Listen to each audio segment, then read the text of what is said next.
Five. Good, good, good. Just gonna check my Discord here. See what we're getting.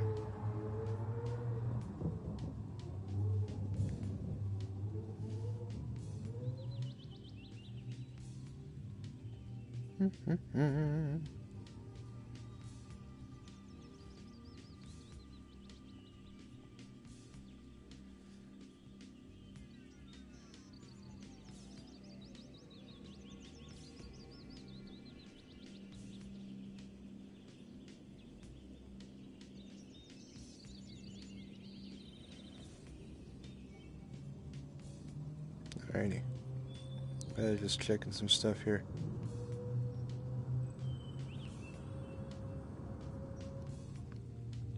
Gonna share the stream link to some friends. Oh. Hey there, Knight. Good to see you, man.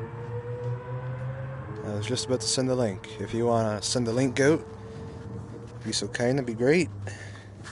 While I get all ready here. Okay, so welcome back, everybody. Today, well, I got a challenge from the last guy from my other stream. The guy who put me through, what was it? Put me through an M3 GT on Nürburgring, put me through a Diablo around Suzuka, and put me through the Sober on the Nordschleife again. So, to find out what we can do here. So he challenged me to the Mazda LM55 Vision GT, the Group X model, not the Group 1, on Magyar Grand Prix running Super Softs, which you can see I have here. And this thing makes it a lot of power. It's got max speed of 10, acceleration at an 8.9, braking at a 4.8, and so is cornering. Stability is pretty high too, 6.8. So this is bone stock. I have not modified this car in any way. Run through it here just so you can see. Yeah, I didn't modify this, okay. I'm not sure. I haven't really touched the car much. Can you even see how many miles I have on it? You can't. Unless I go into race settings. Then I change the car. I'm not going to change the car. I just want to show you I haven't driven this car a whole lot. Oh, really? Oh, that might be why you wanted me to drive it then. Because I've never, again, I stress this every time, I have never played any of the Gran Turismo except for this one. This is my first time playing any game out of the Gran Turismo franchise. I was a Need for Speed guy, so. But I've adapted. I've played a lot of racing games since then. Where is it here? It was further up, wasn't it? Gotta look for the Renown livery. There it is. 106.8 kilometers. So I have not driven this car a whole lot compared to my other cars, as you can see, and my 2,200 kilometers on my 911 due to grinding. But yeah, so we're gonna see how this goes down. I have driven Magyar a few times, as you can tell from my lap times there. I did the Tomahawk here in a minute and 8, the 919 Hybrid in a 143. The 458 GT3 actually at 155, which is pretty close. The GT4 at 201, the 512 Boxer at a 215, the 2000 GT at a 218, the Racing Kart 125 Shifter at 220 with the Vulcan 16, the M3 Sport at also 220, and the Diablo at 224. Surprisingly the slowest. I might try and fix that. But anyway, considering especially the fact that my M3 outbeat an N600. I'll have to try at some point. But anyway, so now that I've got everything all sorted out here, let's give this a run. So my normal standard is I always do first lap to feel out the car.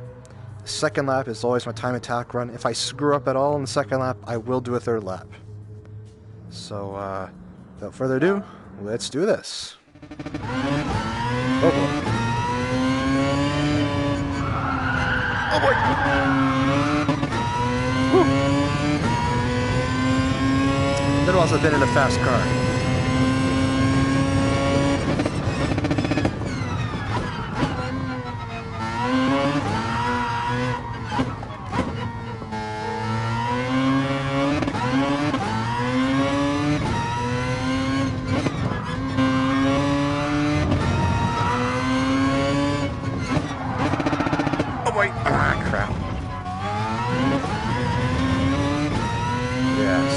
car for what I'm getting. It's definitely an LMP prototype. I'm gonna slam the red line on this rotor.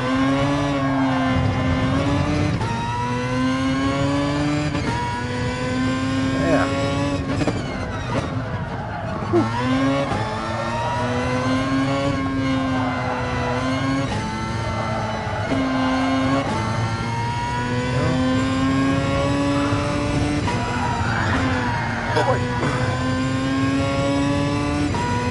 This car's got some pretty high understeer tendencies.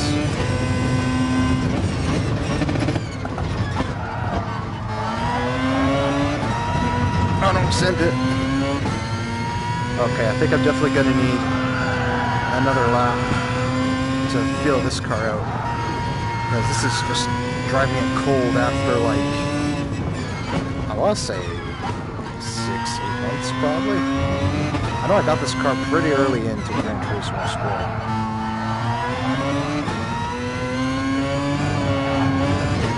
But, yeah.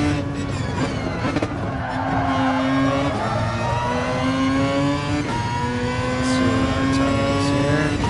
Infinite. 151. Okay, we definitely got some laps to go. Considering my 919 did this at like a minute 40 something. There's my Ghost.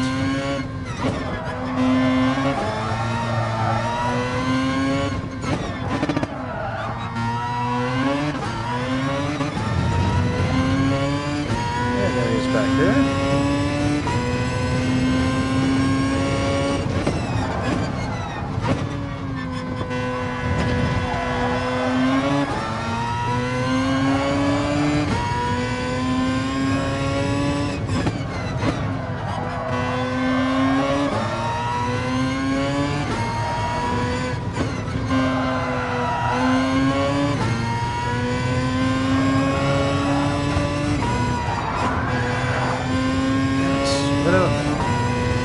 Oh, 1.8 faster at least. That's cool.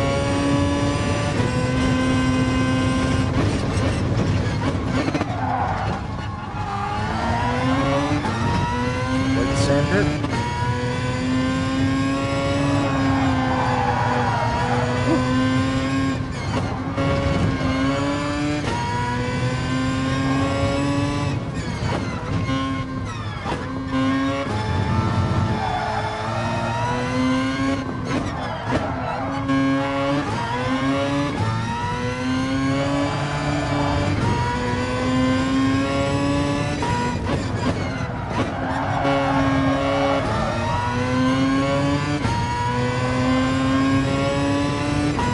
I can do this faster.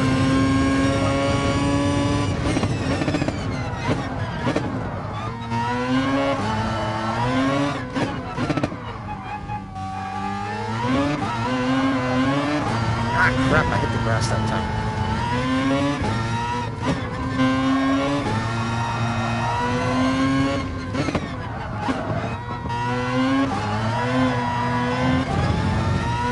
Not really liking the handling of this car.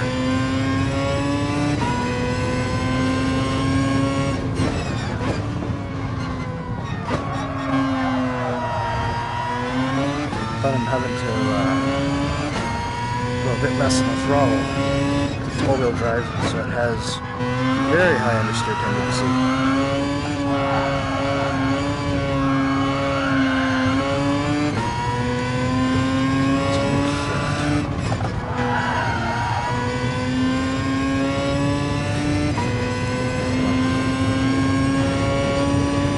I mean, I know I'm not going to beat that Ghost now.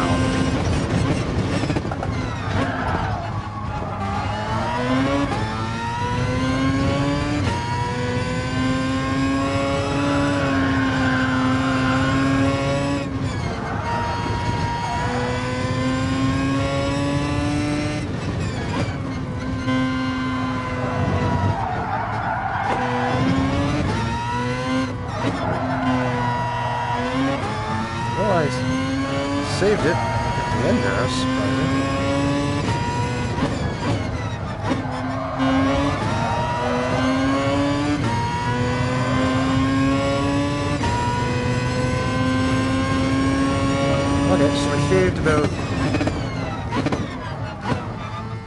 Gave it 200 seconds off.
I like to go as high as I'm going to get off that. 6 laps, mind you, to finally hammer down the settings on the car, but there we go. So, my lap time is a 1:47.517. If you can beat that, in this case I'd say props to him actually. This is a really hard car to handle. But I think I pretty well nailed every corner I could out of that. So, yeah. So that was my attempt. Challenge. See how he fares. But, yeah. I mean, this this heads-up display only helps so much. What's the red line on this side? Okay, so that's where the red line is.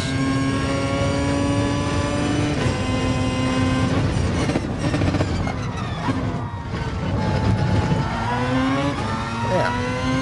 So, anyway, there we have it.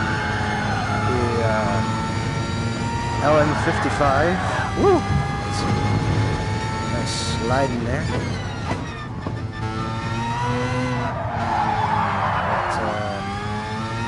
Yeah. I think I'm gonna slow after a lap here and look around what there is for the interior of this car. As I usually do with any car I race. But, yeah. It's a good car. It's you know, it's a successor to the 787B in my opinion. But, okay, that's dark. Let's see what we got here. So I see a door, a fire extinguisher with polyphonic. Polyphonic. Interesting name. Sounds a lot like polyphony. Oh, thank you. Thank you. Let's see what we got here. Nice 6-point or 5-point harness. I can't quite tell. Thank you. We got 2 vents here. That's nice. We got a fairly connected steering rack. I don't know if you can see that. Oops. Also very, very tight cabin in here. If I sit back to where I was here, I can see the mirrors over there. Oh, there's the edge of my seat there, glitching out. Yeah. So, all in all, fun car. A lot of carbon fiber in this car. But yeah, not my personal favorite though. I don't quite like the understeer in this car. Those some cool looking paddles, man. Those are sweet. But anyway, so yeah, heads-up display here. Fuel 62 liters. Oil 110 Celsius. Cool stuff, cool stuff. I think it's just an 8-speed, right? Yeah, there's just 8 speeds. Alright, good. Well, that was that run. Yeah. So, I don't know what to do. I was thinking maybe someone would have suggestions for what other time attack I should do. But, maybe, you know what? Yeah, we'll see if I can get the Diablo down to a better time on here. Let's switch up to my Diablo. Where is it here? There it is. Let's switch up to my Diablo, so I can get a better time. Full stock, running super softs. Let's see what we get.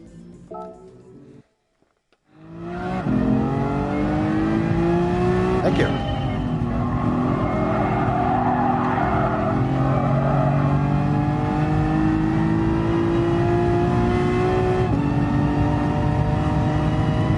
Way bigger cabin.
Speed manual this car. Not usually my favorite choice, but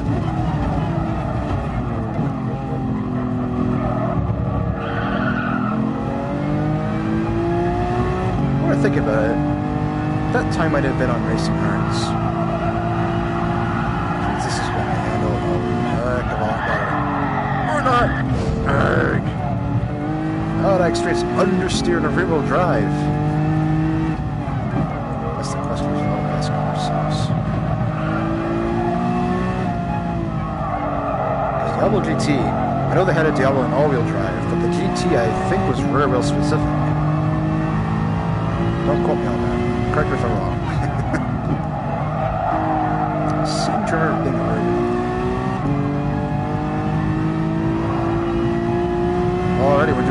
bumps better.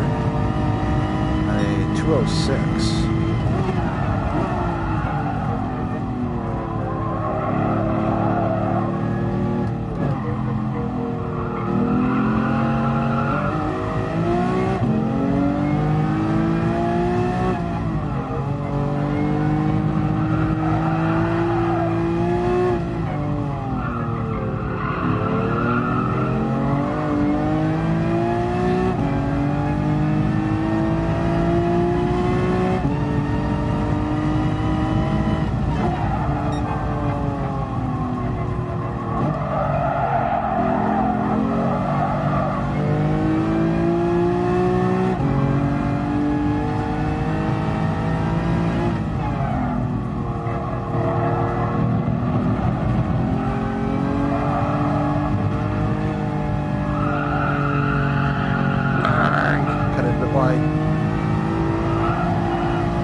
Why'd I keep hitting that corner?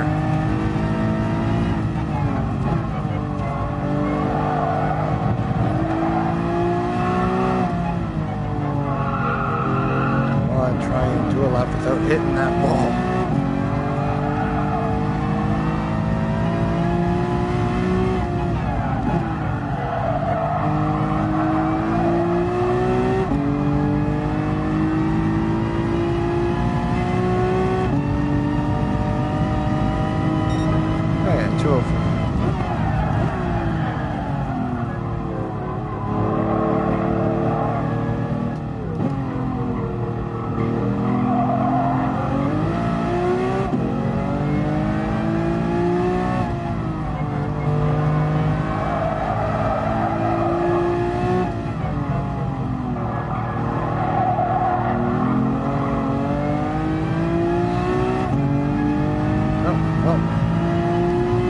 Is faster.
Found the technique.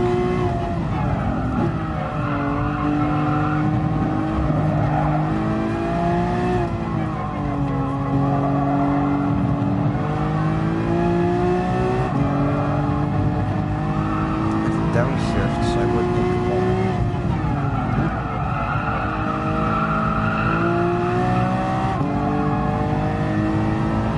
I'm actually saving a good bunch of time in my look at things. 500ths. And we'll just go here.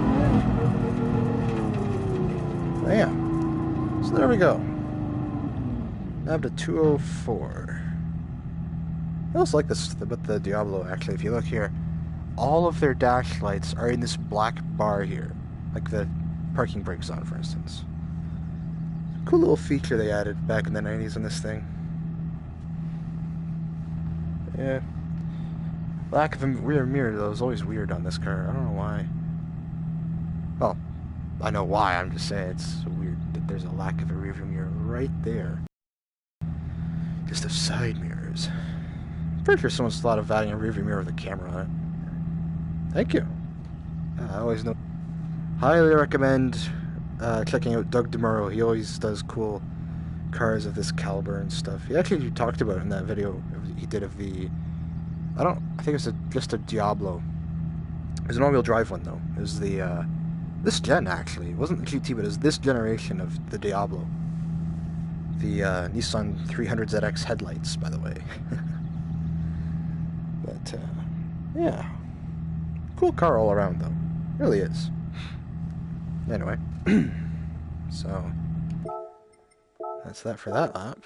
Get my mileage and stuff. Realign here. There we go. There we go. She's back on the board at a 204.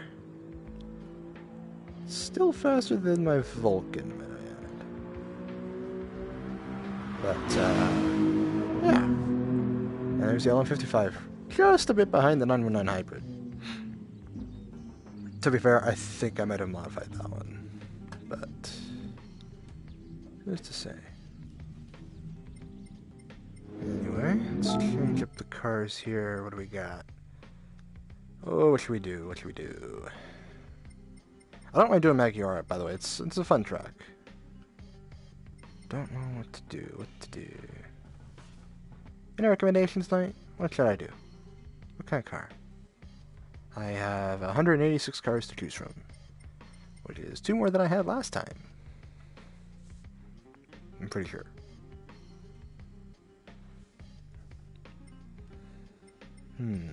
What to choose?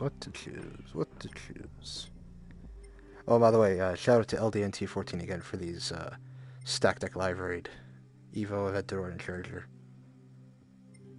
But I didn't do this one, by the way. This car is a 06 Viper? Why not? Not my favorite car, mind you, but it's a cool car. It's still a cool car. But we'll give it a shot here. Just get a little itch on my VR here. All right. Let's see what we get with the N500 Viper.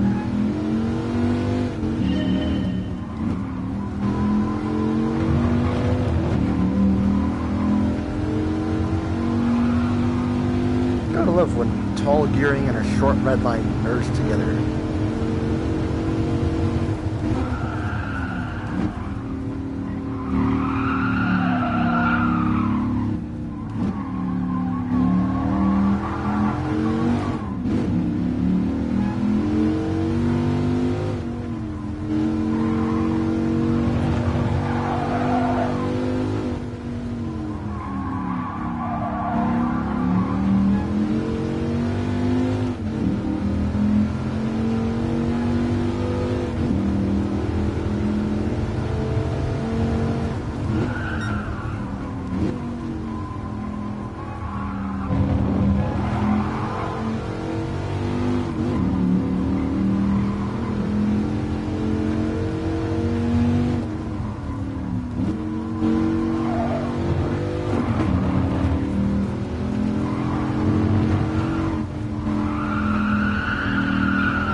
overshot that by a lot.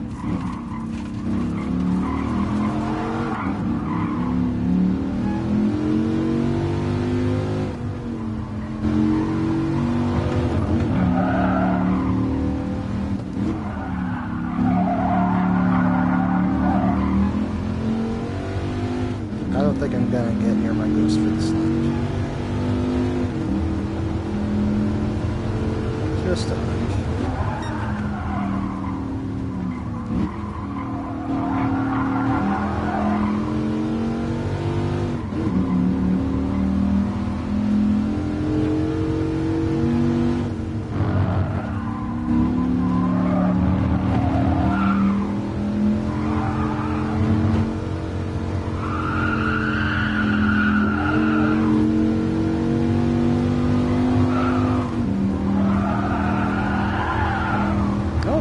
Oh, what do you know? I actually passed it.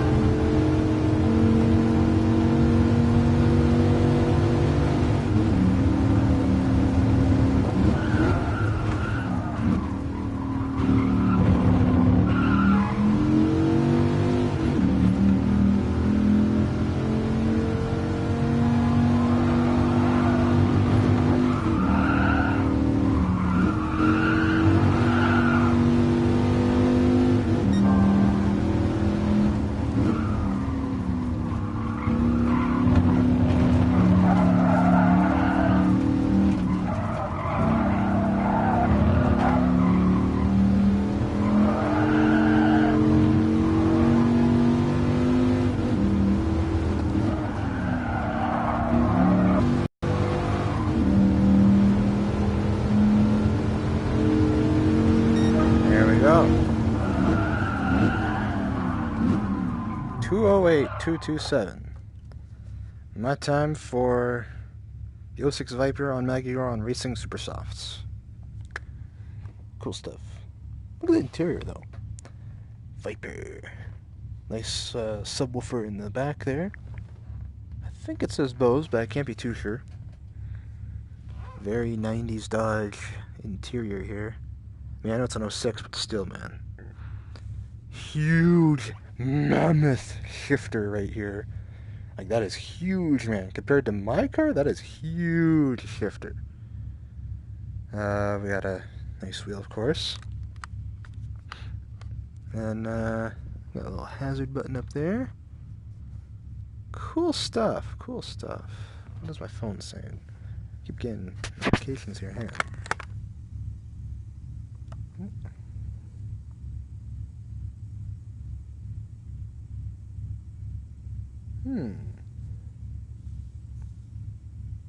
Interesting stuff. Oh, that is a good question. I was checking my text messages here. Hang on a sec. Click around. Actually, I'll just back out the menu here. Well, to the race screen. Exit 208. Cool stuff. Alright. You can hear some nice V10 Viper sounds in the background here.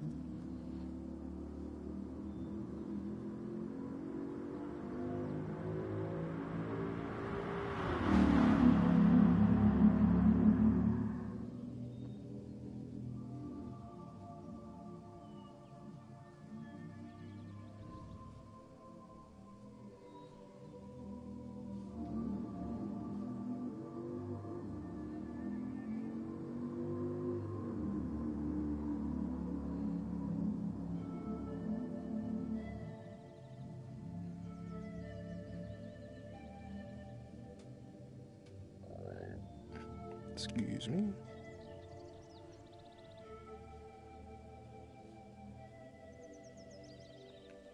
There we gotta have a response back from that probably in the next few minutes. But in the meantime, what car should we do next? I kind of like Magyar actually. It's a fun, challenging course. But yeah, a lot of cars to pick from. A lot of cars. So many cars. What to pick? Oh, there's that response again. Hang on.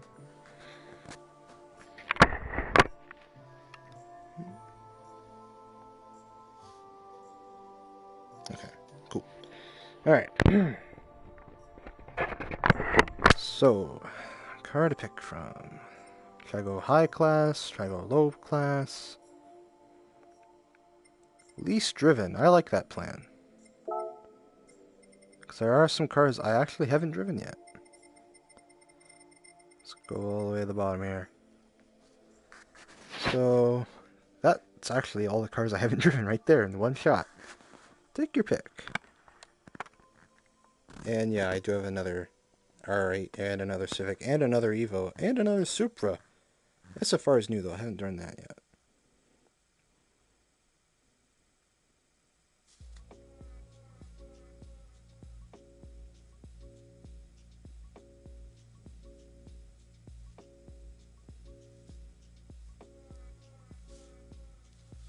Okay. SFR? Okay, I can do that. I've actually been meaning to drive it myself. So, there we go. Control's a bit wonky for a second there. Reline. Alrighty.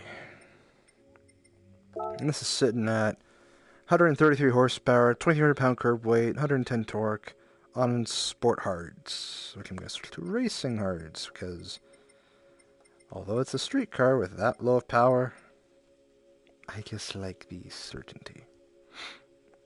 So, very low on power, very low on acceleration, very low on the braking and cornering, but very high on stability. So, we'll see what happens here. And I can't really tune these up too much because it's N class, so I could probably only bump it to like 146.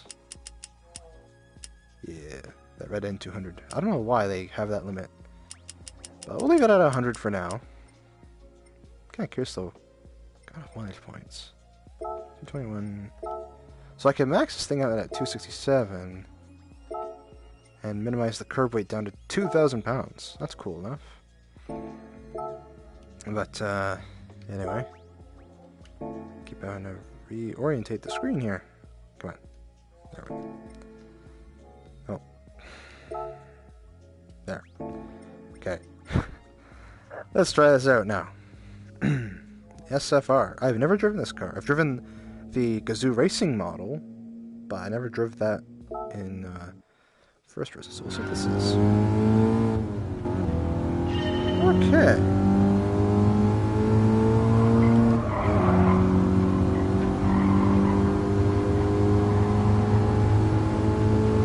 Already, this feels like a very big change from my other one, or from the other car that I was driving.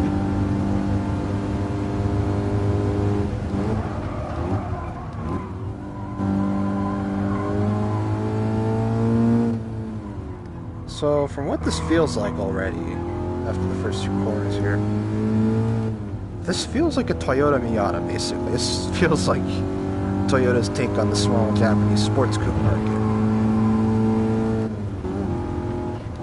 I think it weighs just about as much as a regular Miata, and the power to boot, so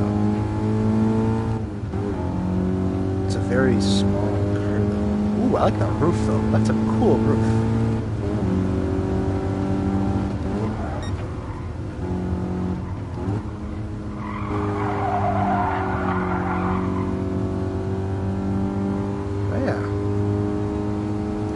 It's actually flashing, telling me, shift now. Red line's at 7. Okay, that's good to know.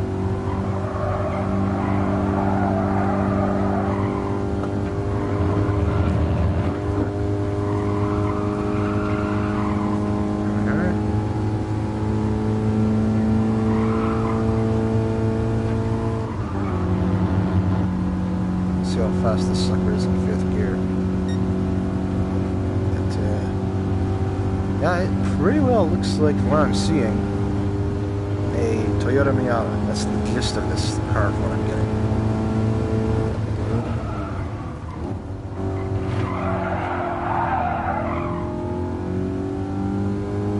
But,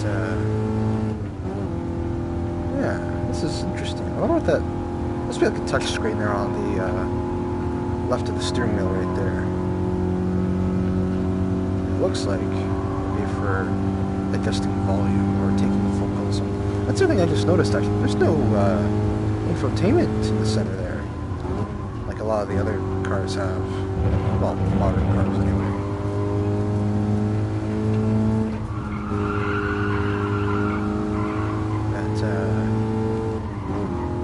Yeah, this is a really solid car. Stability is excellent as far as the power goes. A bit of squeeze there.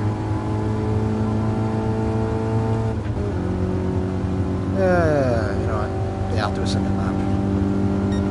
The car this good with the handling, I don't think I need a second.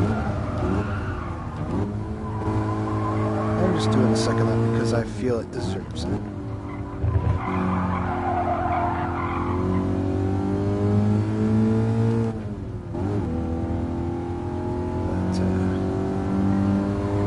That's a pretty interesting car.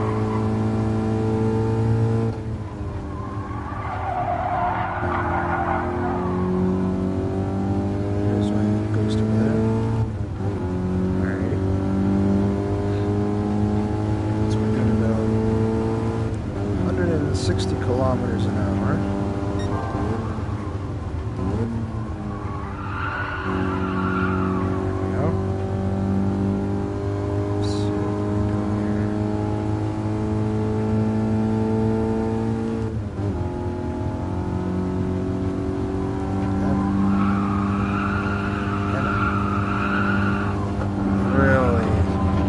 Pushing this thing in fourth gear here.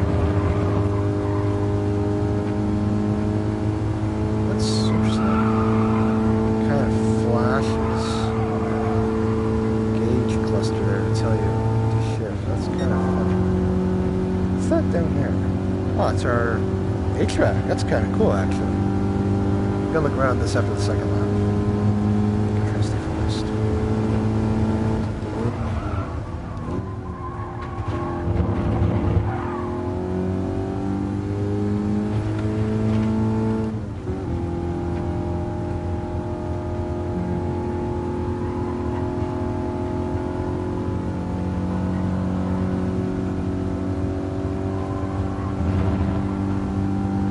Yeah, it's a fun little car. Nice. I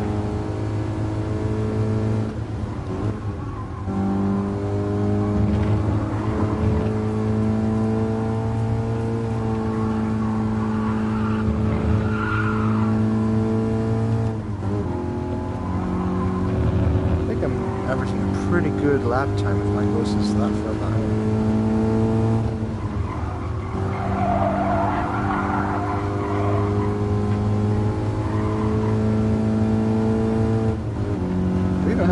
For this? I'll check out something here. And 235. We do have a 6. Holy crap, does that bog the tack down? There. So there we go. Parking brake in. Alrighty, let's look around. We have back seats. That is impressive. That is actually impressive. I didn't think this thing would have back seats.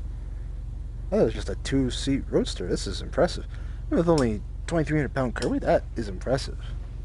What else we got here? One map light, very tiny visors, decent sized mirror. So this over here, we have 2 USB ports and Bluetooth. That's cool. Hazard, yeah, this is just all HVAC. It's on driver's side too. That's weird. Window controls in the center. I'm gonna stop right here. This thing feels like an upgraded Celica. This, honest to goodness, handles like a Miata. Interior feels like a Celica. Oh my goodness, does it ever? The center switch, the rear seats, the driver-oriented HVAC. It's just like mine almost. I mean, HVAC maybe not quite like that, but there's just so many elements in the interior that feel like my car. Oh my goodness. Get this thing up to 180 horsepower. This would be some real fun. Maybe increase the weight a bit too. I think I'm gonna call this my Celica in game. I said for the longest time I want to have a T23 or it says a T130 chassis, or 230 chassis rather, Toyota Celica in the game. But, staring at me all this time. Granted, this is rear wheel, not front wheel like mine. And nowhere near the rev limit. I mean, this thing, what's the max rev on this? Well, to break down. Okay, so about 7,800. Yeah, that's about 7,800 there. If it was made, yeah, that'd be something, man. That'd be something if this was a production car. I don't think I could go this crazy with the honeycomb styling, mind you, but this would be a very good competitor to the Miata, in my opinion. I mean, it looks small if it could be a Miata competitor. I'm surprised they had back seats, though. That's impressive. I'm going to view this in the VR gallery and see what happens, actually, because I'm genuinely curious. Oh, made earlier. 20 years ago, that's hard to imagine. 10 years ago, this would have been something. This probably would have actually... Well, 10 years ago, though. Let's see, 2008. They still had the NC Miata. Nothing sucked. This would have been actually, this would have been great then if they brought this out in, like, 2008 or something. This would have been great. Way ahead of its time, mind you, but it would have been great.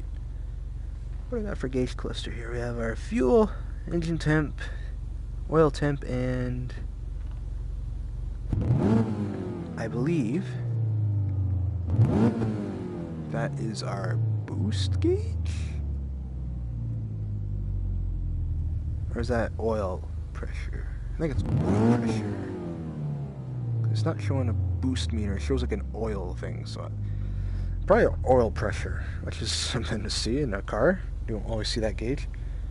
Parking brake. But, yeah. That is so weird, though, to see all the climate controls like that. That is something. Auto. This thing would have had dual climate. That's something. Push button start, which is to be expected, of course. It's a futuristic car. Those door pockets seem kind of weird, honestly. This one got like a locked... I don't know if I can't move my leg. Yeah, I'd be curious to see what this thing looks like in VR gallery. Some good fabric detail. Nice and close. But yeah. This honestly feels like it was production ready, honestly. This roof, though, that is something. That is a heck of an awesome roof. It really makes the thing feel like a convertible. I mean, from here, you would never think of it. But when you look around, it's like, dang, that's some roof. I bet you this thing would have had a self-tinting feature. You could actually probably adjust the opaqueness, I guess I'm using that properly. The tinting of the top window. This would have been a fun car, I guarantee it. Put enough power behind this would have been a great car, I guarantee it. But, yeah. It's interesting, though. Reverse over there, just like my Celica. Can't quite view the shift knob, however. Yep, I can't quite view it. Can't make out the numbers. I'm just gonna slowly move it. There we go. Oh yeah. Oh. That's what you get for not looking while you're driving.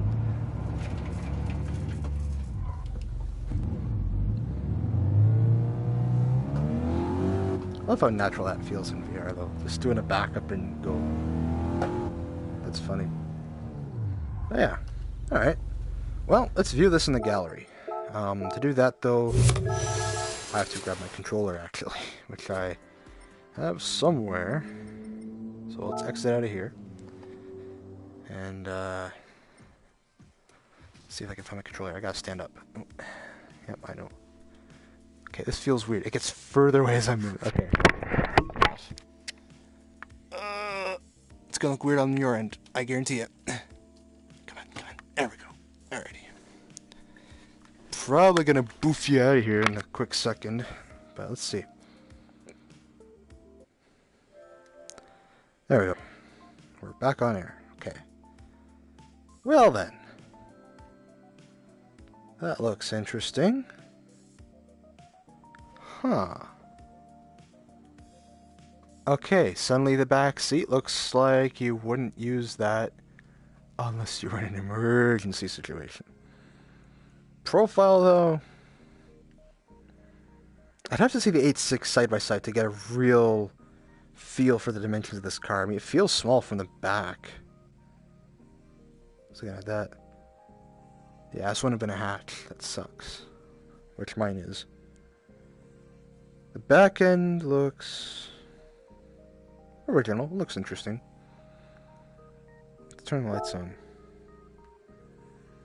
Okay, I'm getting some like serious Alpha 4C vibes out of that. It's kind of cool. And then, the intensity of those lights, man. That's so cool. That's so sweet. But, what else here? Rims look nice. I like the rims. They actually look a lot like the rims that are on the GT86 right now for the US market. Calipers are kind of cool too, though. Yeah, there ain't really much else to see on it. Wait, I want to check something. This will be the only time I'll be able to see it, probably. Let me look back on the other side. I want to see if that's actually a locked door pocket. Holy shoot, that looks like an actual, like, you would probably have a key in there or something, and you could, or is that just padding? Well, now I can't tell, darn it. Huh. It's kind of weird that you have just a shelf for charging devices there. That's weird. Very short charging cable needed. There. Toyota SFR. Badging on the side, not on the back. That's interesting. And then there's the front. It's like an angry frog. DRLs don't look too bad. Oh goodness, the lights. Let's look at them from an angle. Okay, those look pretty good. Let's see the high beams. High beams! There we go. Okay. Huh. And off the bat, I could tell where the tow hook would be. Right behind that little placard right there. You kind of make it out. But there would be a punchable hole right there for a tow hook. So, that's kind of cool. Oh, that's sweet. So that little light and then the white LEDs around it are your running light. That is kind of cool. Okay, now it makes sense. Completes the look better. You got your projectors. It's cool. It's cool stuff. Always fascinated by these details. Shame you can't turn on the hazards though. I'd be curious to see what the hazards look like. Probably have something to do with a mirror light like this. Hold up. Okay, so it does have the auto. It'd be like my parents' Venza then. Fob in the pocket, walk up, door senses the key, unlock. But they still include a keyhole for a push-button start car. That's something. That is something. Yeah, 4-bolt pattern, by the way, not a 5-bolt. But yeah, interesting stuff, and you can also see tow hook in the back, right there, and one exhaust by the look of things, no dual. Kind of sucks, but to be expected, I guess. So that's weird. They actually provide a white background to that. There's nothing back there. That's weird. Nice illusion for the mirrors, though. It's still nice. But yeah. Okay. Well, now I gotta see the 8.6 up close, so we'll just select this one here. Select in blue. There we go. Okay, that provides a better frame of reference now. Okay. So the SFR definitely would have been smaller than the 8.6, that's for sure. Still the same non-usable seating, mind you, but you could tell from just this angle, it's like, okay, they would have shortened the front by at least a good 4 inches. The back probably would have remained the same, actually. It probably would have, let's look at the back end here, actually. Yeah, the back is about similar. When I'm done the stream here, Nate, if you're still there, when I'm done the stream here, maybe just take stills of screenshots of this, just so I can compare the sizing difference between these cars, because I can't quite view them side by side in the showroom. I'm a bit curious to see what these look like. But the old taillights. Everyone's familiar with the 8.6 by now, I think. So still looks nice in this color, though. I kind of like it. But yeah.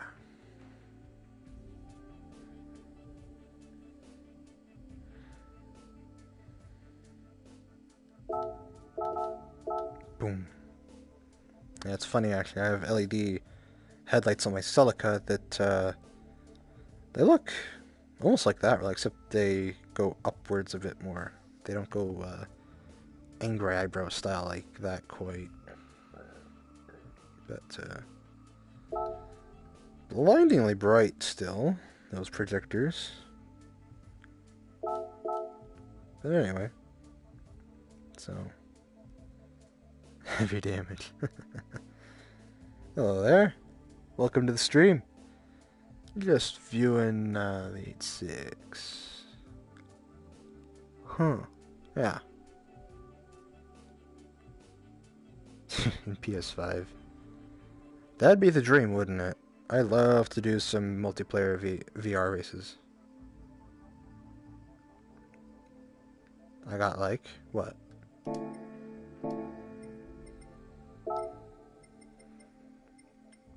Kinda curious what he's gonna say.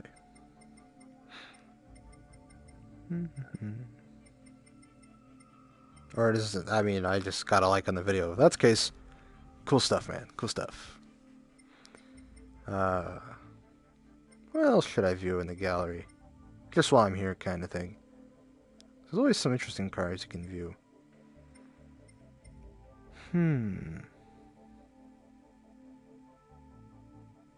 Didn't quite read all that. I was trying to understand the first bit there. But interesting. Okay. What else to look at? What else? So many cars. I have so many cars to look at. I think we can all appreciate. Harm eyes? I think it can. Personally, it doesn't affect me. I've done... You look back, I did VR for 3 hours solid, and I had no issues afterwards, so... Don't quote me on that. But, yeah, I think generally they'll say VR can harm your eyes, but... No, really enough, no headaches. No headaches with mine. Yeah, you can get used to it, I think. If you probably expose yourself long enough, you'd probably be immune to the effects, so to speak, but... I've always been that one weird guy that could spin their body around 100 times as a kid, and you'd feel a bit dizzy afterwards, but I'd recover in like 10-20 seconds tops. So, yes, I agree. Drive Club VR does have multiplayer. Oh, I like Spiked. Thank you for telling me. I wasn't sure. I didn't see a network icon anywhere, so... Yeah, I like it. It's good stuff. Yeah. Let's look at the Veneno, just while I have it selected. That's good. That's good. Okay. Let's look at the Veneno, man. I don't know why they went with a yellow gauge cluster, but they did.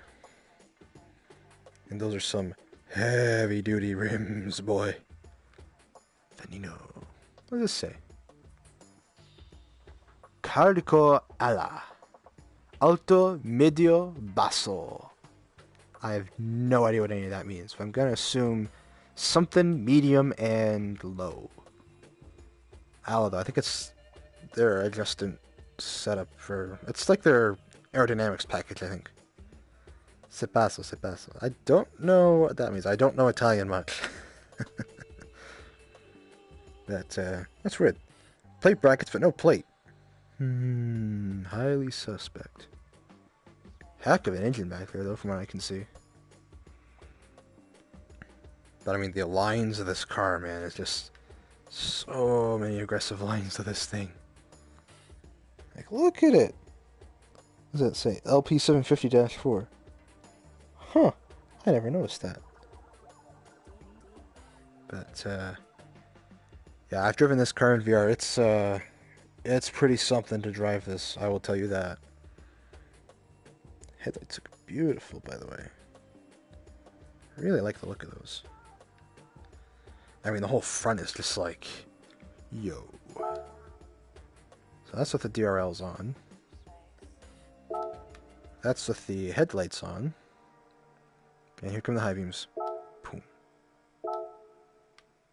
Looks pretty nice, though. I will say that. That's fair. Oh yeah, they have so much tech. They have so much tech in the Veneno. Oh my goodness. Like, dude.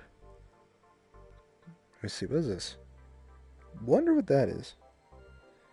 You can't do deliveries in VR, sadly. I wish you could, but you can't. VR in Gran Turismo only gives you the options for,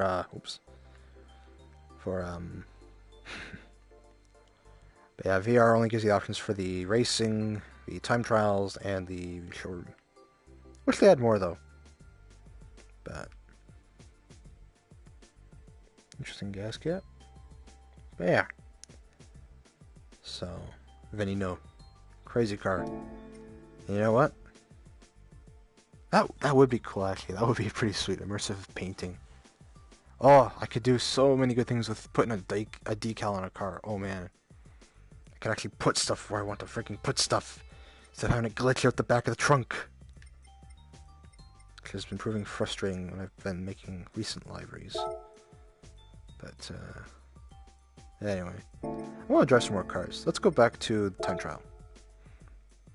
Actually, let's take the Veneno. What circuit should I take the Veneno on? Give me some options. What circuit should I take the Veneno on? There's no way in heck I'm taking it on a dirt track, by the way. I will refuse. We could do a dirt track, but I'm not going to use... Oh, okay. Maybe after the Veneno, I'll do a dirt race. I don't like dirt race. I can get used to them. I just prefer not to. Yeah, no, the Veneno. Yeah, that'd be, oof. Oh, that'd be something. That would really be something. But yeah. A lot of circuits to pick from. A lot of circuits. I mean, a lot of variants of said circuits. But, what to drive it on? What to drive it on? Any suggestions? Really not sure what to do. I don't want to take out an oval track. Because they're always kind of boring. I like something with more technical corners and stuff. Like, you know, the Nürburgring. Or, no, Panorama. Or Alsace. Well, actually, no. Alsace for a venue would be kind of rough. Pretty small track. But, or Suzuka, or Monza, or Tokyo Expressway, or Brands Hatch even. Or Kyoto, or Oregon, or Dragon Trail. Interlagos. Okay, we could do Interlagos. Not my personal favorite, but I could do Interlagos. Just realign myself here. Put this here. Okay. The Veneno. Gotta make sure I have racing hard or super soft zones. I think I have hards. I'm gonna double check before I sit to a race in this thing. But let's see what we got here. After the next loading panel, it's gonna probably show the engine rev.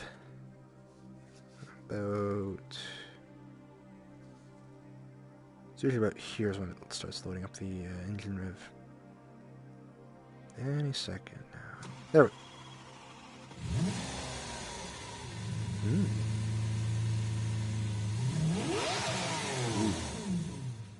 Beauty.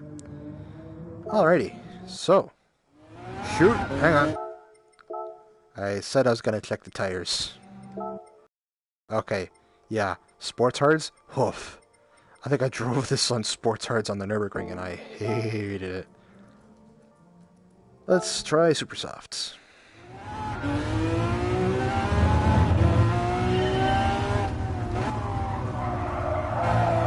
Ah, I forgot the corners that sharp on the first bend of Interlagos.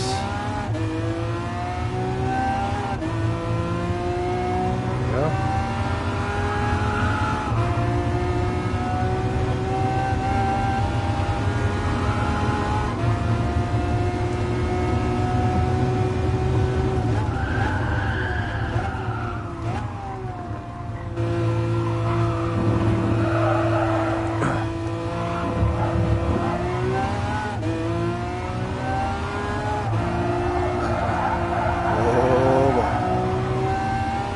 It together.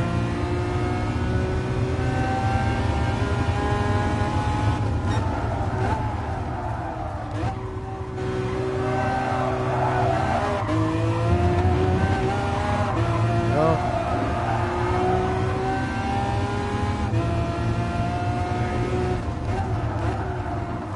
This series of corners always proves the trickiest for most drivers around Interlagos. Low speed section, low speed section. Yeah, transitions are actually pretty cool on this.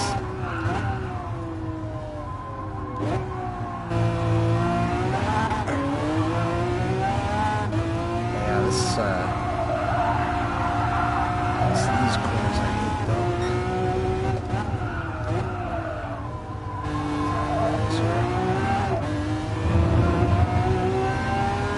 Yeah, you can see on the attack or on the screen there, it kind of runs through the numbers. So like, let's get closer here. See? And there we go. Oh boy.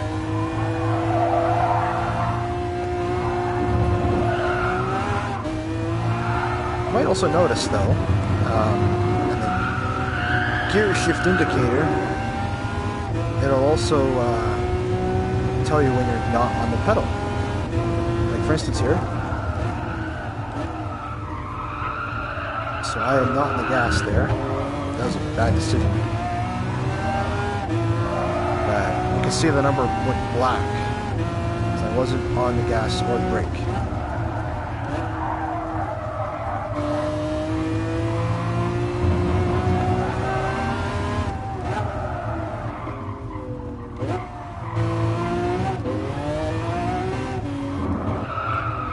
Yeah.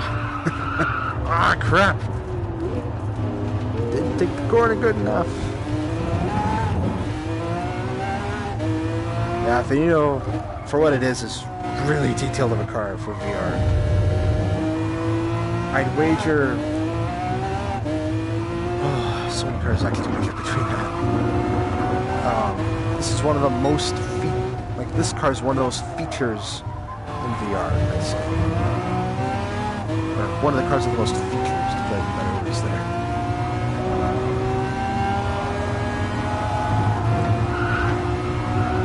But, I mean, that was a terrible lap. Let's see if I can nail that time now.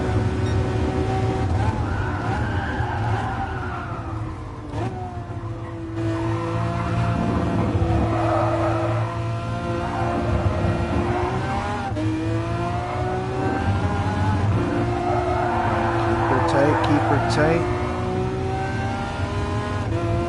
I think this is also an all-wheel drive Lambo, by the way.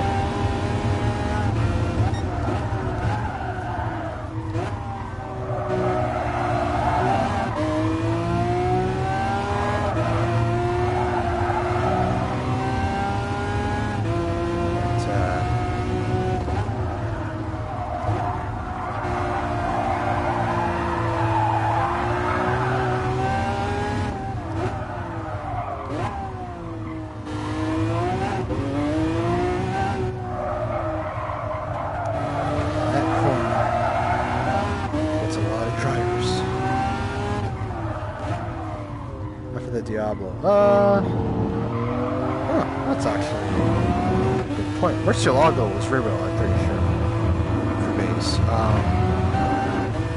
I think the Oricon is also a rear wheel. Don't quote me on that just yet. But, let's see. Where does the Inventor? No, I think the Inventor was over there too. There we go. That's a way better lap time.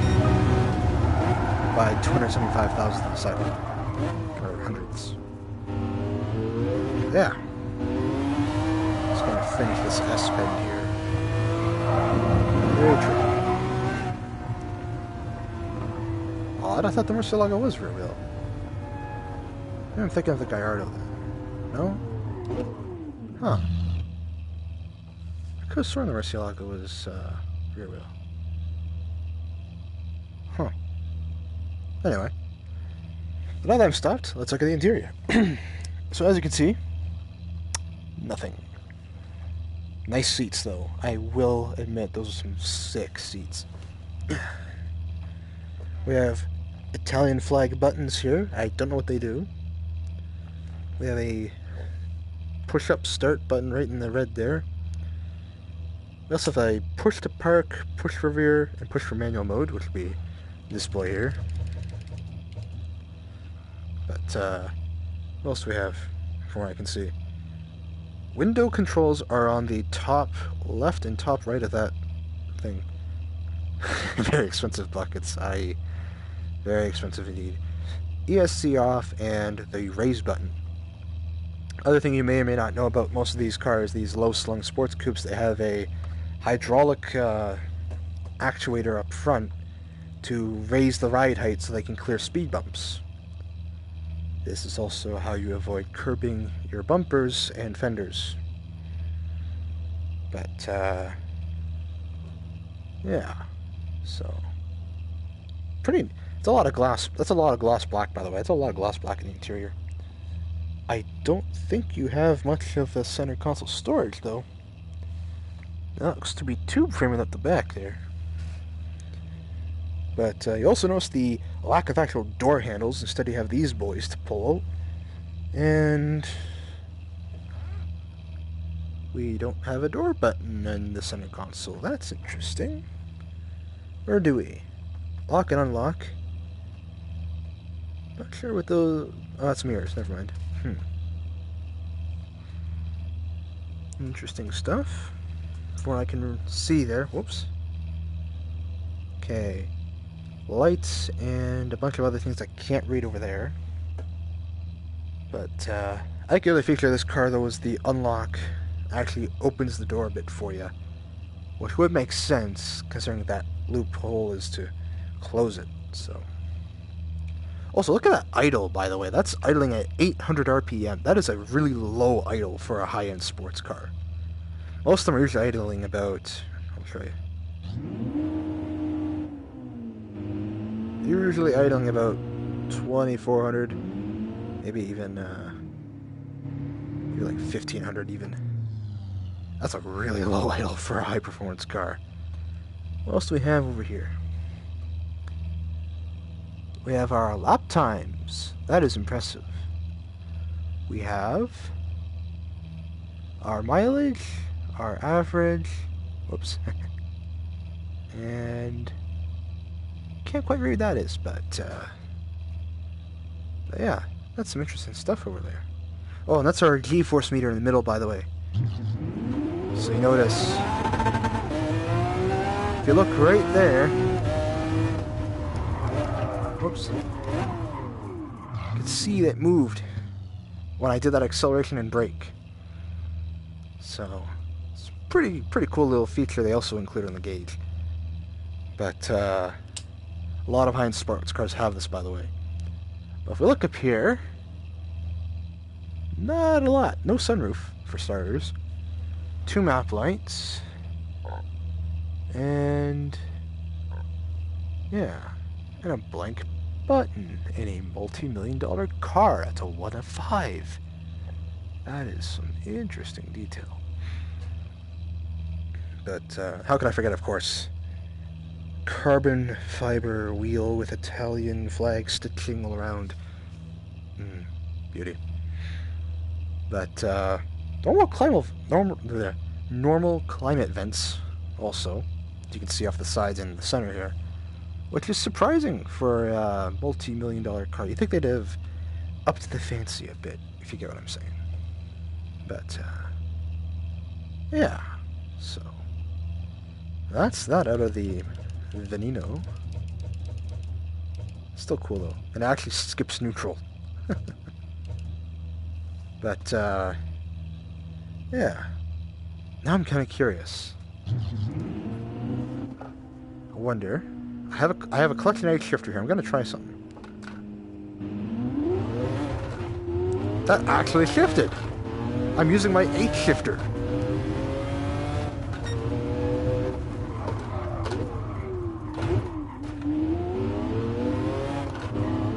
Woo! There's the shift. So I can shift, but I never hit 7th in my H shifter. So that's cool. But it's kind of a neat little feature that Gran Turismo will let you do that. But anyway, so that's the interior overview of the Veneno. And now let's move to the outside. Kidding. But, yeah. So, cool. I love the detail Polyphony puts into these car models. It is exquisite, insane detail that they put into these cars. It really is. But, what else should we drive? I'm not going to do another lap, mind you. Well, I might. We'll see. Depending on the car. What other car do you want to do next? I have so many cars to pick from, I don't mind doing interior overview of any of them.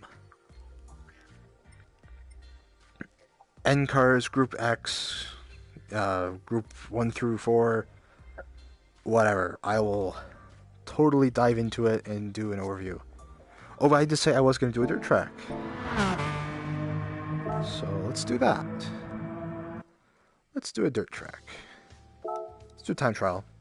I don't want to race a rally AI, even though they are slow as heck. Let's do... What's a good track? Good dirt track. Fisherman's Ranch is always fun. What else? Colorado Springs is alright. Sardenga's pretty good. Actually, no, let's do Fisherman's Ranch. It's the, I'll keep that in mind. I'll keep that in mind. But yeah. So, rally. This is where it becomes a bit of a question. Do you want me to do a rally bred, like, N car, or an actual Group B rally car? Because I could do any. Don't matter to me. I mean, heck, I tried to do a Safari conversion on my 996 GT3. So, you know. There it is there. But I don't have the rally conversion on it yet. I don't have it I don't have the suspension dialed in yet. Purpose built. Oh boy. Well, you're in for a treat. Purpose built rally car. Okay. There's a few in that regard. I could show you a Land Evo, the 4, I think that is there. Yeah, Land Evo 4. I could show you a Lancia Delta HF Integrale Evolution. Or I could show you purpose-built rally car. Where is it? Oh yeah, the Sport Quattro S1. Take your pick. I'll wait.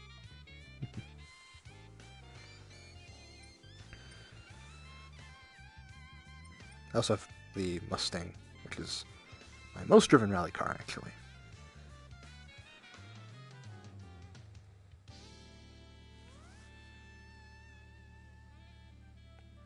Waiting for a response. So it's either Evo 4, Delta, Quattro Pikes Peak? Sure, let's do it. Well, I mean, it's not the Pikes Peak, it's the S1, mind you, but let's do it anyway. Beauty. I think the beauty of that car is. I think the Pikes Peak was the S2, possibly. But don't quote me. Oh, never mind. It does say Pikes Peak. My mistake. Lol.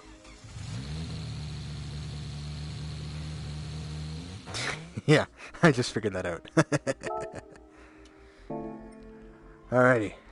Let's go for a run.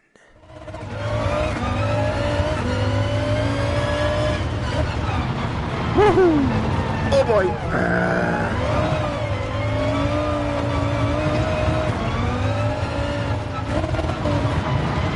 Oh boy!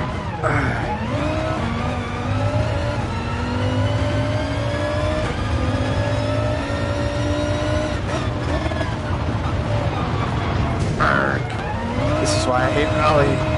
It's so hard to control.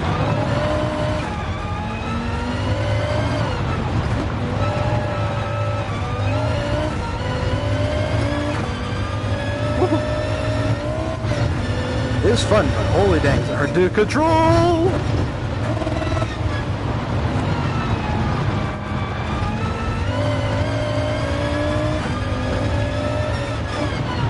Oh no! Woohoo! Oh boy.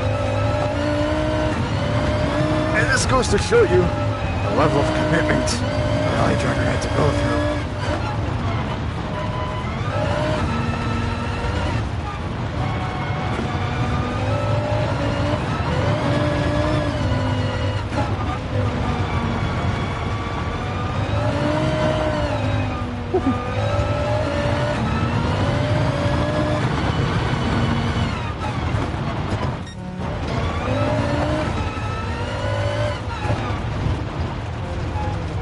Oh, so much harder than it looks, man. Fun, but holy dang, it's hard as heck.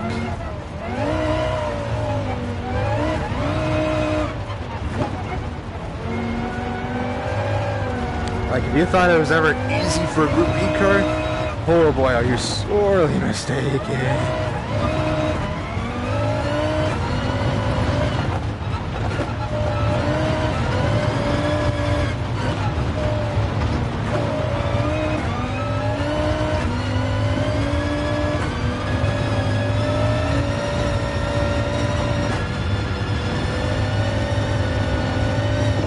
Oh boy! Oh. Arg.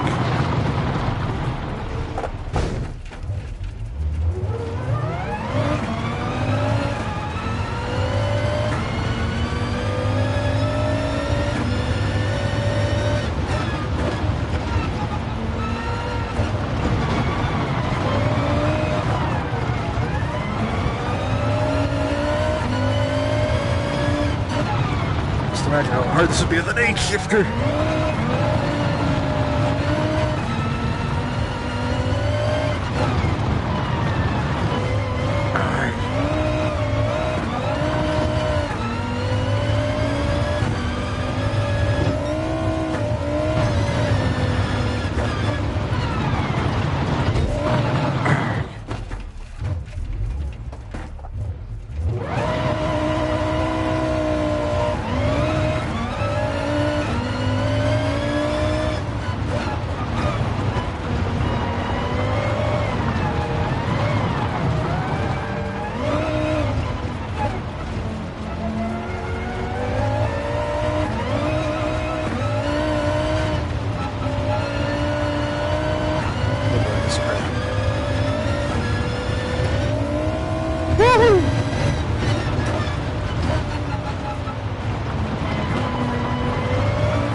One not completed.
Oh boy, oh boy, oh boy, oh boy.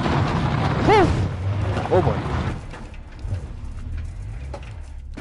Come on.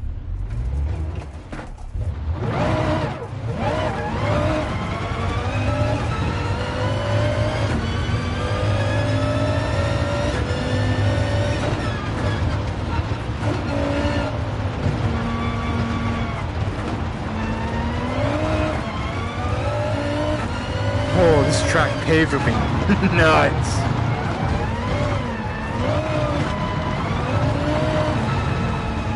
Oh boy.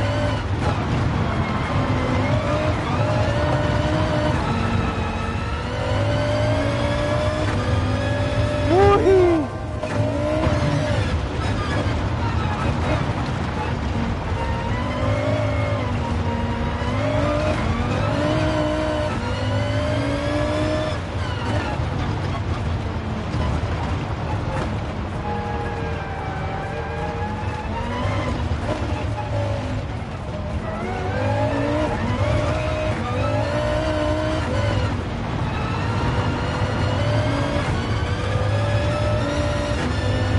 Woohoo!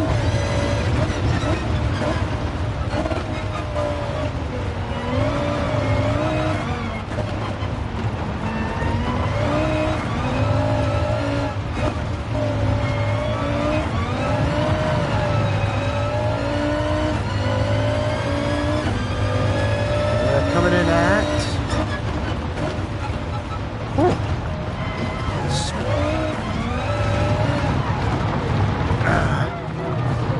Okay. That's enough rally. Oh man, that's so exhausting. Oh, maybe I'll get to level ground first. This is all. Okay, this is about as good as I'm gonna find. Alright. Okay. So that was Fisherman's Ranch in the Pikes Peak Quattro. And now you know why I don't like rally. Okay, let's see what we got. White. A lot of white. Got a, let's see, what's going on here? So, okay. I have a very limited viewpoint. Something I don't quite feel right there. Well, let's first raise the view. There we go. That don't quite feel right. There's my neck. There we go. But if we look over here, we have a lot of German buttons I don't understand whatsoever. We also have a flashing light there. Is that our attack? Nope, that's not. Okay, we have our... I think that's a wiper. Not sure. That's the fair boost gauge. That's our tack, which revs the snot out of 8 grand.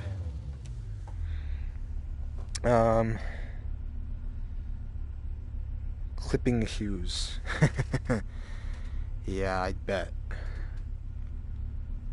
But, roll cage!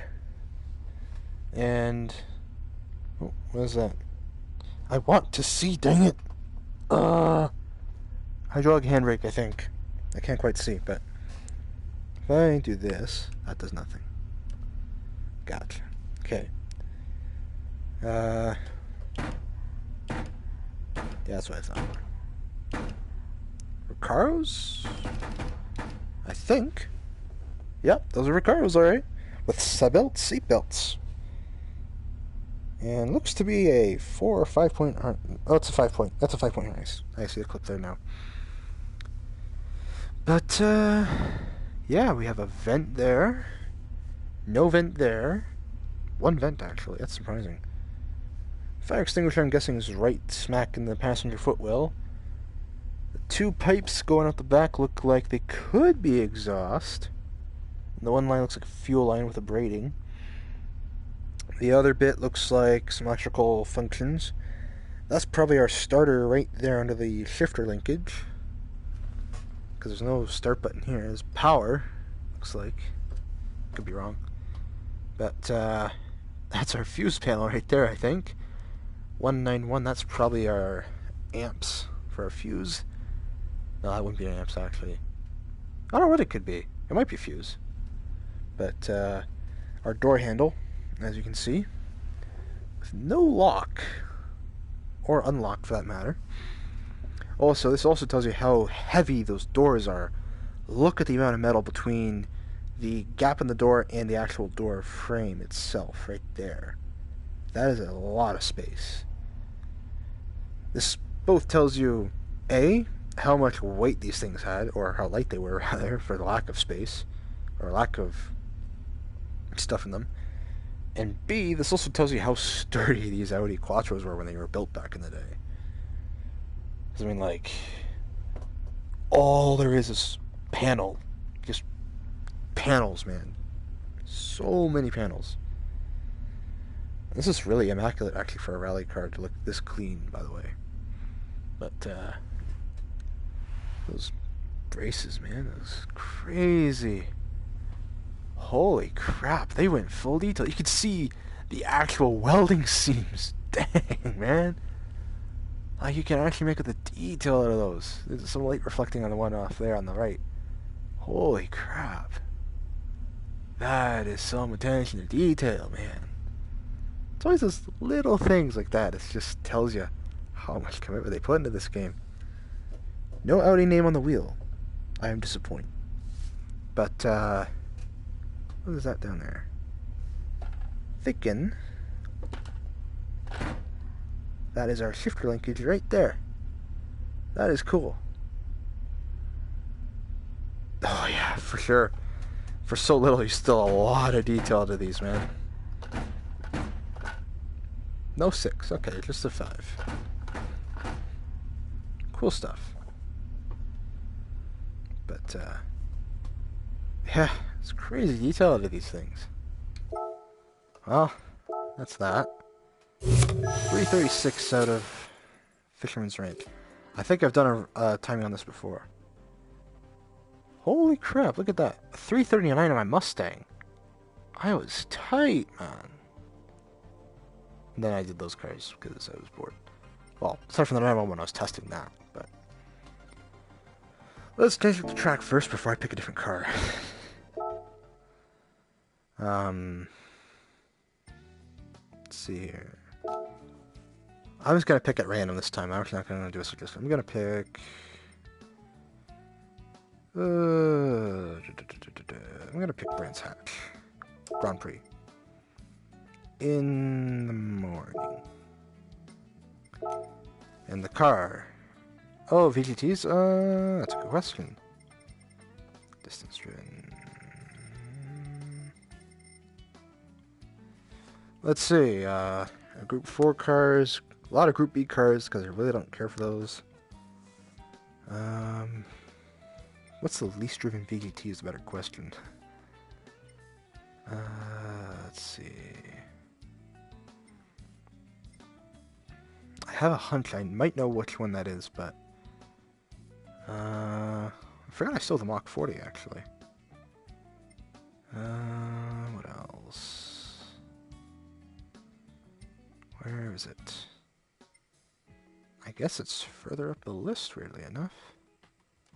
Because I ain't finding it here. You know, let me just sort by category instead of least driven. Because I'm going to know right away which one's the least driven. Okay, so Group X cars. I have the Nissan 2020, the LM55, the Honda Sports VGT, the Red Bull Junior. I did have the Standard briefly, but I sold it because it's like, why did I spend that much money on a car? But, that's probably the Tomahawk X. Thank you for telling me. Yeah, that's probably the least driven. Probably for a good reason, I'm betting. But, let's see how it handles. 1,006 horsepower. Nowhere near the aerodynamic capabilities. I have not seen your livery for that. I'm curious. Post it in the Discord, though. I'll take a look at it later, actually.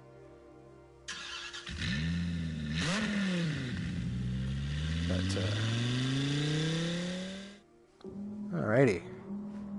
Tomahawk S. Let's see. Good to know. I'll check it out later. Who the freak put memes on this boy? That was probably why I hated it. But he needs super softs. Okay, Calsonic. Gotcha.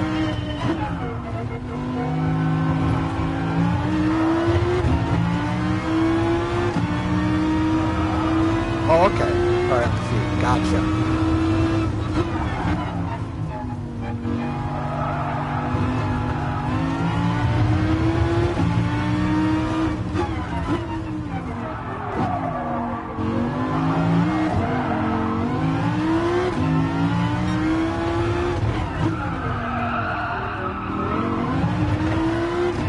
Alright, I will admit, this is a proper quick car. Even if it doesn't quite live up to the Tomahawk X hype, this is still a proper quick street car.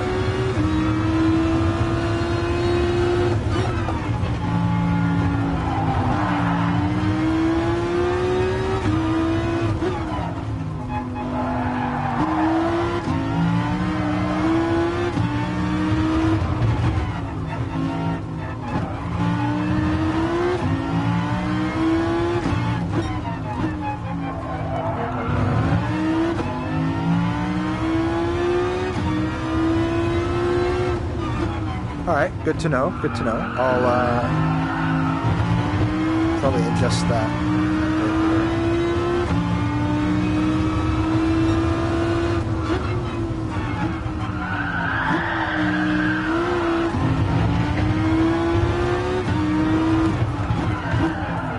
Oh no! Ah! I was doing great until I got hit by the sand trap.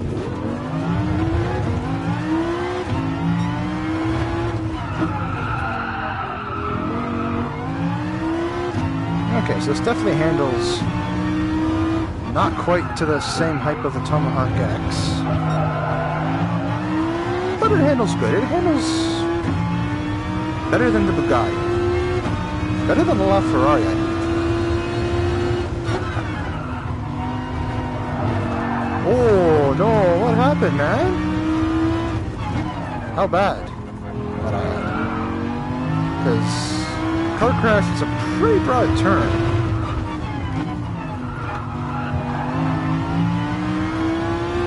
Hey, that's the other thing too I meant to ask. Is everyone okay?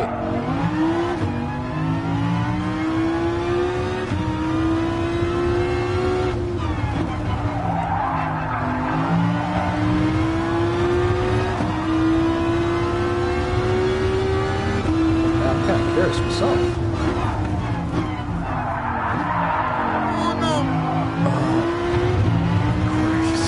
Up on your friend's house. And same bit as last time.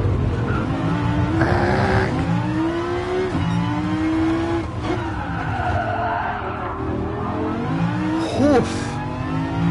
Crumpled headlight, destroyed hood. Ouch. Okay, when you say those two together, or damaged headlight, crumpled hood, that's pretty serious wreck.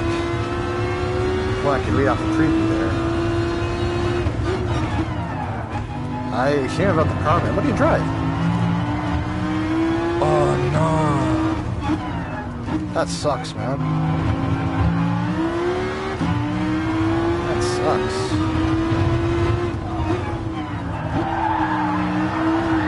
Oh no!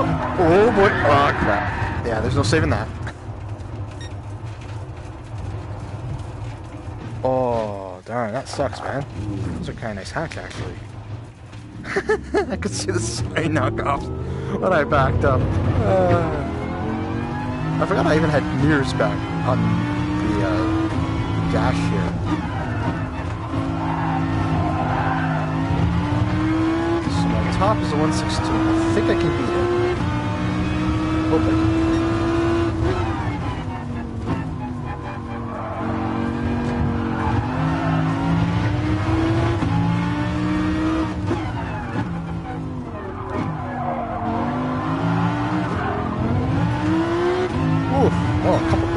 pretty expensive, man.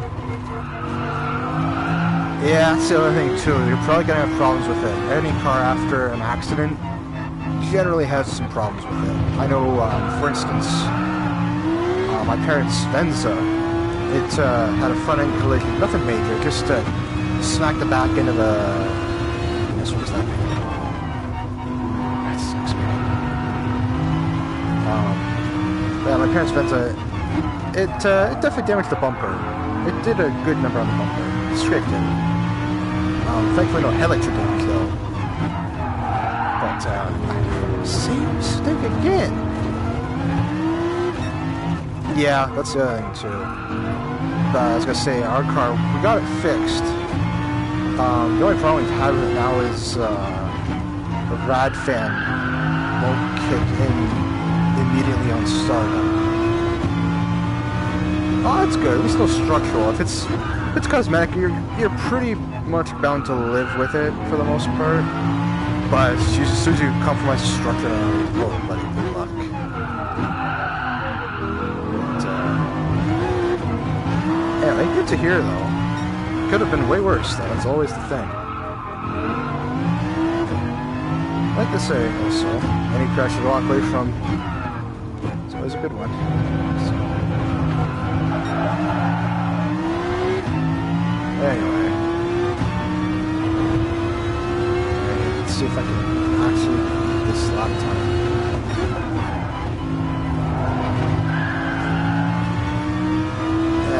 Immortal. I don't know. If you don't boost them, I guess, yeah, the head gaskets will remain intact. The only issue with Tsubis is mainly their pain to get the filter. I've always heard issues from fellow techs saying, oil filter on those is really an issue. I guess. Someone else is thinking the same thing. Oh no! Oh crap! I laughed at the color and then I slid off into the sand pit. Oh, well, 115. Ooh. Snagged into a 50 on the right tire. That sucks, man. Okay, yeah. That's impressive, though. But, I think I've done my laps here. Tomahawk S. I do it in an interior review because it's the same thing as the X, which is carbon fiber surround. So the only difference is the 1,000 horsepower of the engine instead of 2,000 or something. But that's fair, actually. Volvos are pretty immortal too. I've heard stories of guys where it's like, oh, I had this happen to my car, and it still worked fine after. But, or sometimes I've heard them, oh, they're built like tanks. I remember my hairdresser was telling me a friend of his had a Volvo, an old 80s Volvo, like the boxy Volvo with the chrome bumpers. And his friend was saying, oh, I got in a rear-end accident, I'm trying to get insurance money out of it. And he looks at the back end was like mint. He's like, well, what the other guy? He's like, oh no, the other car is totaled. So they had a slab of cement out the back. They're like, well, how about you just ram the back into the block of cement and you'll get your insurance money? It's like, okay, try that. They slammed the Volvo into the cement block. Cement block broke, but the chrome bumper remained intact. So, that's a good story though. He's a good guy, my hairdresser. But, and for you wondering, I don't get anything fancy out of a hairdresser's. I just go for season number 2. That's all I do. Fingerlings on top, by the way. But, not sure if I said that proper, but, season number 2, finger length on top is how I get my hair cut. So, actually got done recently, too. But, weird tangent aside. Oh no, a Vive, man. That's a great headset. I would get a Vive. My problem is I lack the room space for a Vive. I need like a whole other room basically to set up a Vive in. My room's pretty small. So that's why I have a VR, because camera and headset and Gran Turismo. But you can actually get these things to work with PC. I've seen there's a guy on YouTube that does Steam VR games with a PSVR.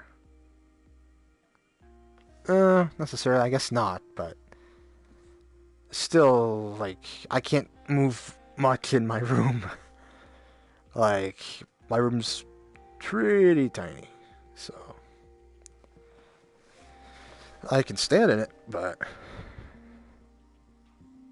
this game is debatable. I've actually gotten it to work. Just gotta figure out the software a bit better. It does work though. I did try Assetto Corsa with my VR headset on, and it did work. But anyway.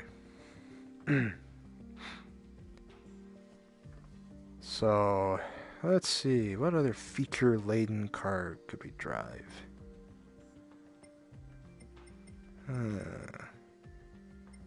Let's see. What to drive?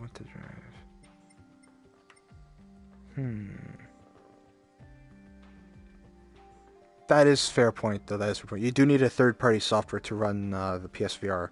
It's like Trinus VR or something. Yeah, that's fair. But I only did it once anyway because I was curious, and it did work, albeit very buggily worked. So... Dude, McLaren F1... Huh. I have driven McLaren F1, actually. I haven't driven it in VR. Well, I know, I have driven it in VR. I haven't driven it in the stream, though. That is a very good feature link car. Let me drive the F1, actually. Round Brands hatch to boot, of course. British car on a British track. Let's see how this goes. Ooh, most anticipated. That's a tough one, honestly. There's so many good ones. I kind of am curious for the NSX. But I am, well, I do like the NSX, but I am very curious for the SC430.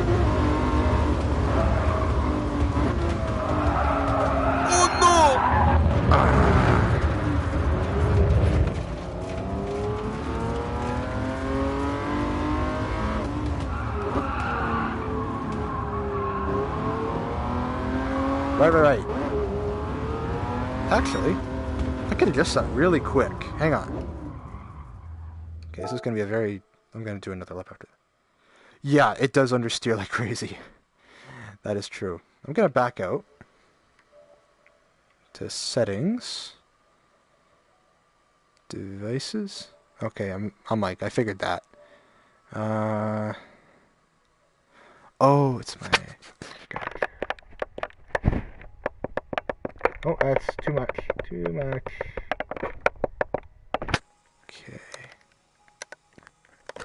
Okay, test the microphone here. Testing.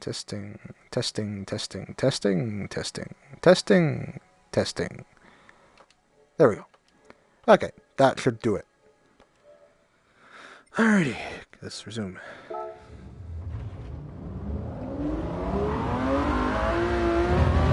There we go. Awesome!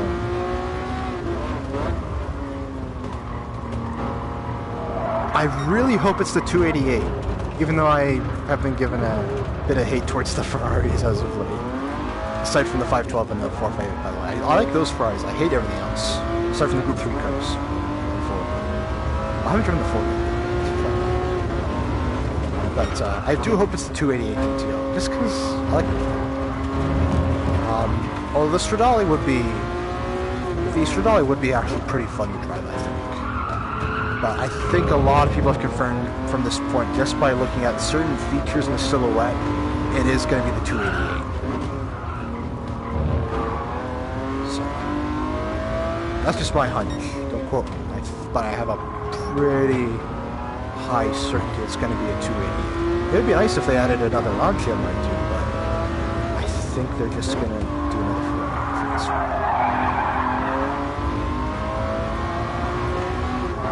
That is true also. The front ends are similar in silhouette.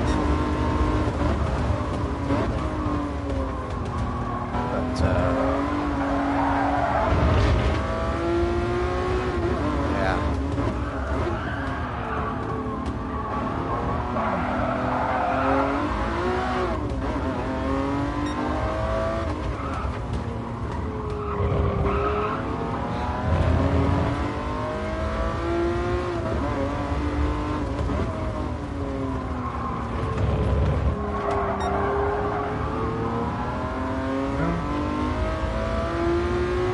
improvements.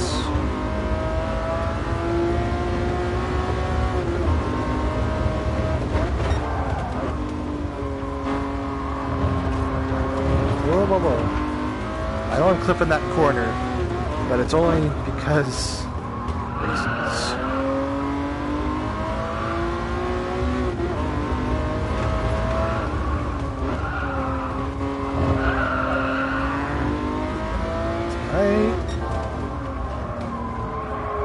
Yeah, I don't know though. Supercars and open top to me are just... I feel you have more fun, and this is an old adage I'm just using here. There's more fun in driving a slow car fast than a fast car slow. Just to put things in perspective there. Granted, you're never going to drive a Zonda slow in Gran Turismo, but I just feel the soft top experience is better suited in a lower powered car. Just my opinion.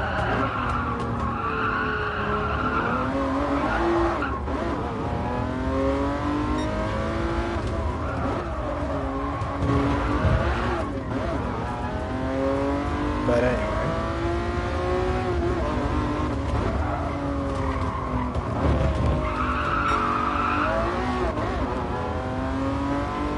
There we can see the difference between me keeping it second and shifting from first to second.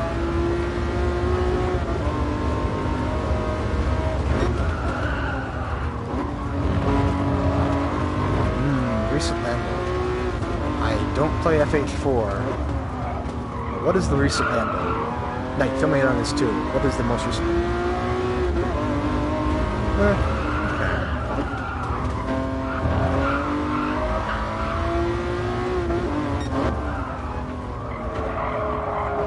Aero Spider. Ooh. That actually, that I will admit to, is actually a good car for the Zonda to me is just, it screams more hypercar, supercar than decent convertible. The Lambo, though, makes more sense to me. I don't know why, it just does.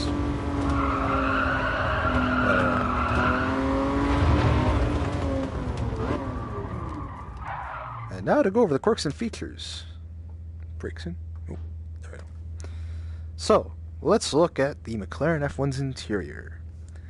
Off the bat, we can see we're in a centered driving position, as is traditional of McLaren F1s.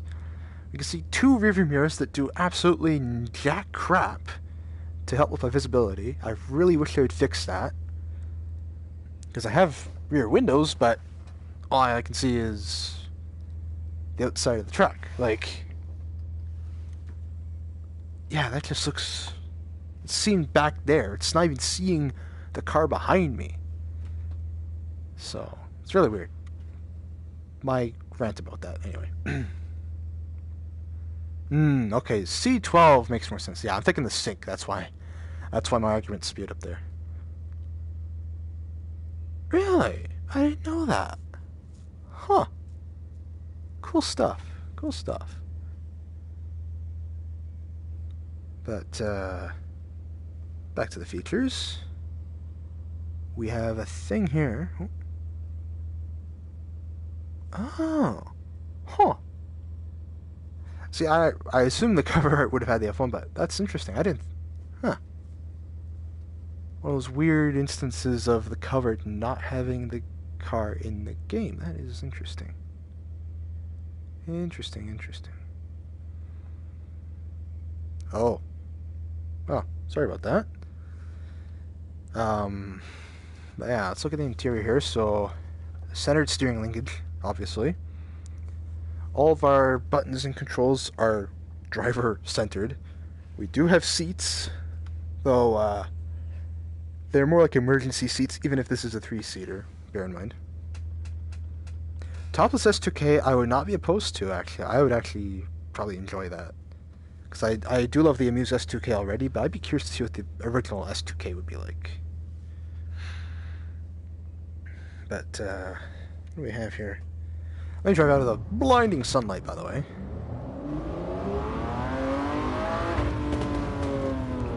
I'm pretty sure that's the thing that's messing me up here. There we go. Maybe not. Holy crap, is that bright, though. But if I look over and I stare directly at it, blinded. I can't look at the interior without getting blinded.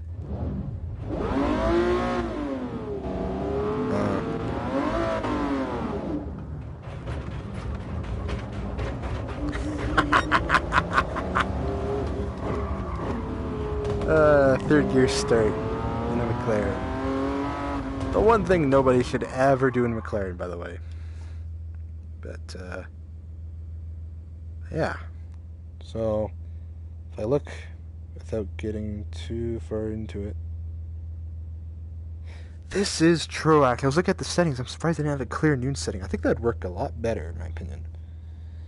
But as you can see on this side, we have a 6-speed shifter, a window button. Yeah, because we have one on that side. Look at this side. I can't look at that. It's going to blind me to death. I believe these are radio buttons here. Door lock, I think. Possibly. Where is the door handle on these, actually? It's a better question. I assume the roof. But, yeah.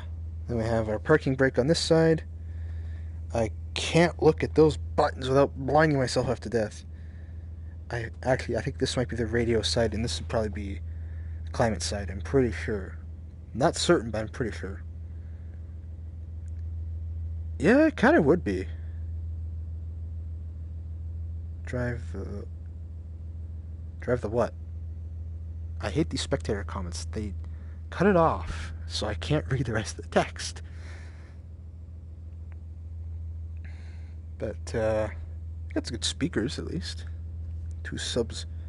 And probably a woofer or 2 in the back. Really? Cool stuff. Cool stuff.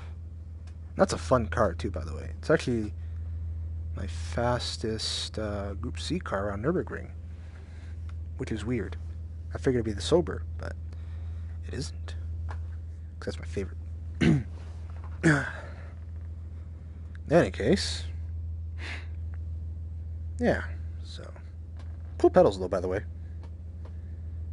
can see my brake pedal fully depressed and release. Press it again.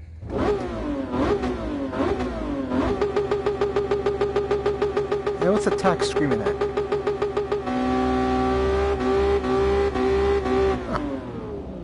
On the Cooper. Not too thrilled for it, honestly. The Mini Cooper is never quite my thing. But it is what it is. I did like the old one, mind you. That's a very fun car, by the way.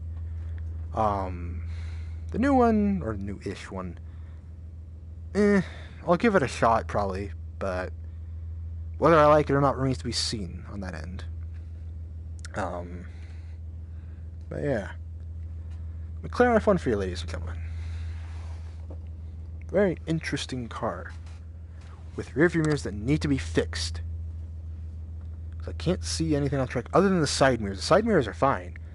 But the 2 rear view mirrors, which is, by the way, kind of weird to look for, do crap. Oh boy. Fisherman's Ranch. If you had seen earlier in the stream, I did the Pikes Peak Quattro on Fisherman's. And I was fighting the wheel on that track. Oh my goodness. There's a reason I don't like rally.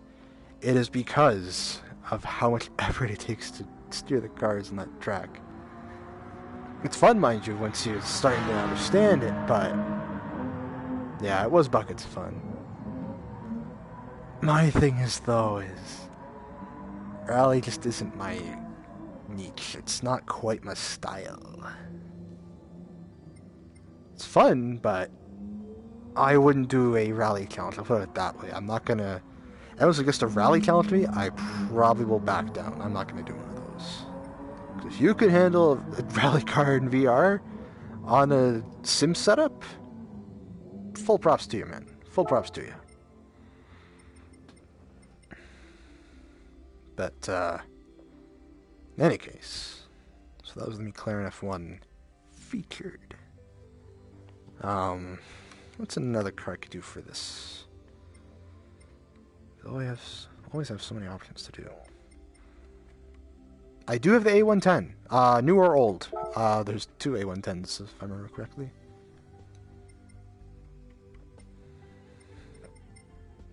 This is true, actually. A few times around Fisherman's Ranch, and I actually managed to beat the old A110. I do have that car.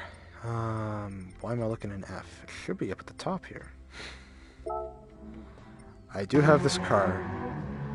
It understeered like a complete and total bleep when I was driving on the Nürburgring.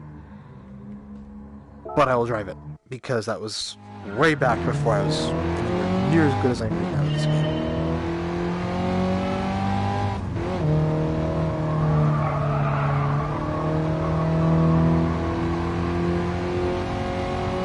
Okay. 140 something horsepower this thing has right now.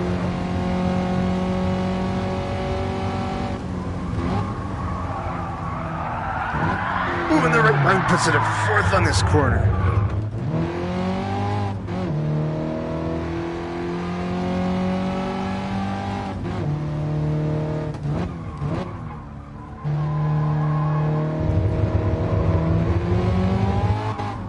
This is why I didn't like the Alpine A110s, because of...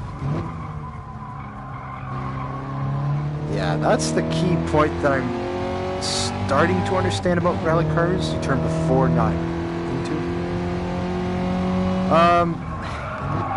Well, you guys are... Ooh! You guys might be from Hammer Studio Gaming's Discord server. There's a guy on there whose name is Pasca Dude, who has given me challenges in the past, and I did one of them early on the stream. So, yeah. Time lap, like 4 or 5 lap tips before I got that time down.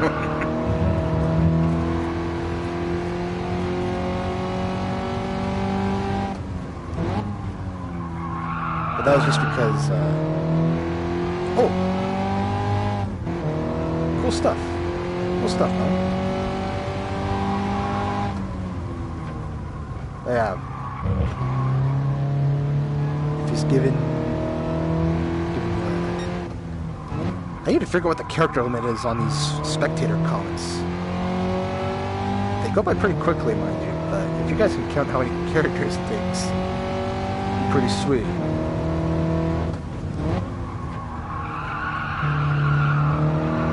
Of course, now since this being so, it's going to take 1 through 9, like multiple times in the chat. I'm going to assume the character limit is somewhere around 120 characters.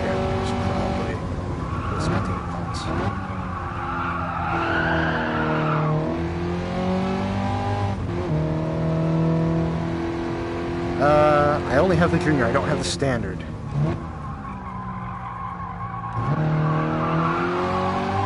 Ah, that's good.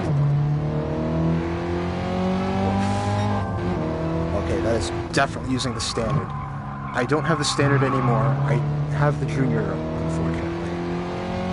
I sold the standard because I quickly realized, oh no, what have I done? I couldn't quite make that out.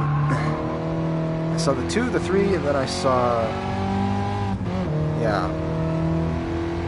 I don't know how many characters that was, but I'm sure if you paused and rewound the footage, you'd probably find out how many characters that was.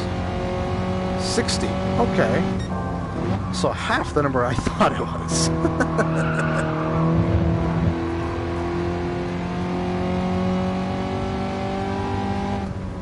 This might also be the other case.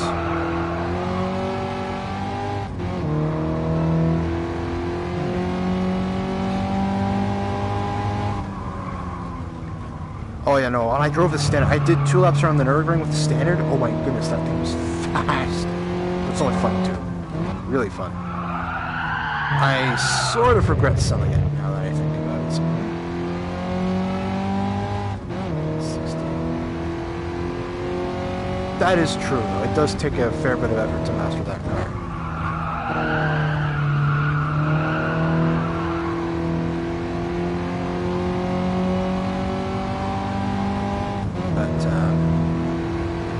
character on 160. I think the character might be for the chat itself. I'm referring to the spectator view that I can see on my end.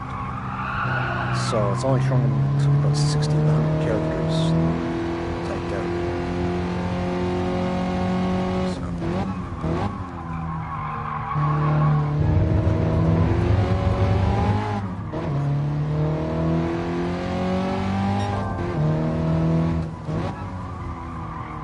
Yeah.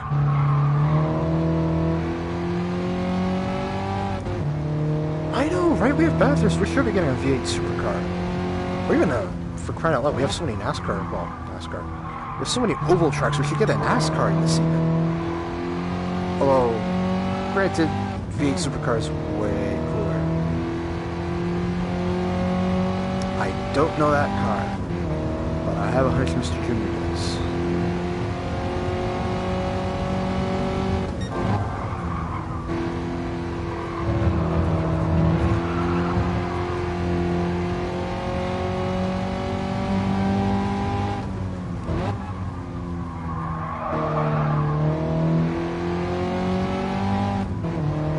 Casually driving. Daytona and Omega. Yes, those are the tracks we need.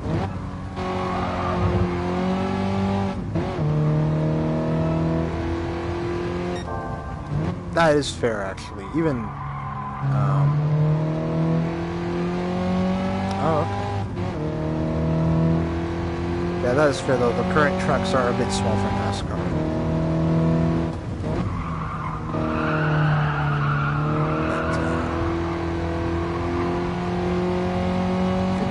Better time for this.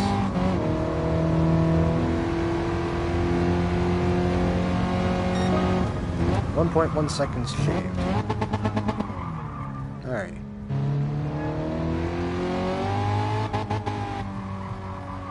So I'm just gonna...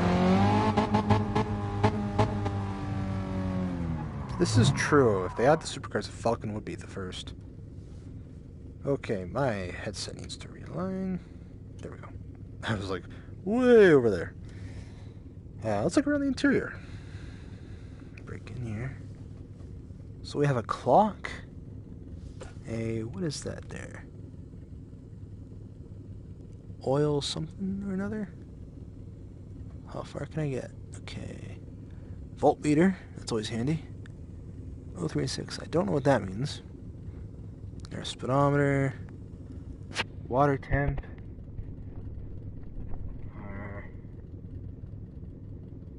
Something there. Can't quite make it out. Essence. Whatever the heck that is. SFR is fun. I will say that. I have driven the SFR. It was fun. Okay, 7K is our rev limit. But, yeah.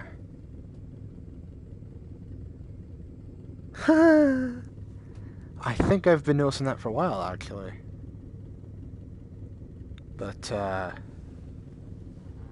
track. Let's see what we got back here. We have a trunk.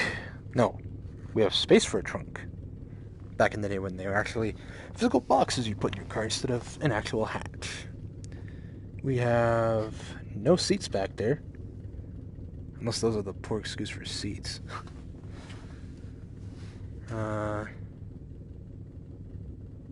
This is true. This is true. Up close, it's like really detailed. Even the taillights. If you look at the taillights in some of the cars, from distance to further up, yeah, it's true. Like, for instance, let's see, what can I use for reference right here? Oh, good to know. I think that cigarette lighter right there is looking pretty hexagonal, or octagonal. But if I get up nice and close, it looks rounded? Not sure. Granted, there's a limit to these cockpits, as I've been learning for a while now.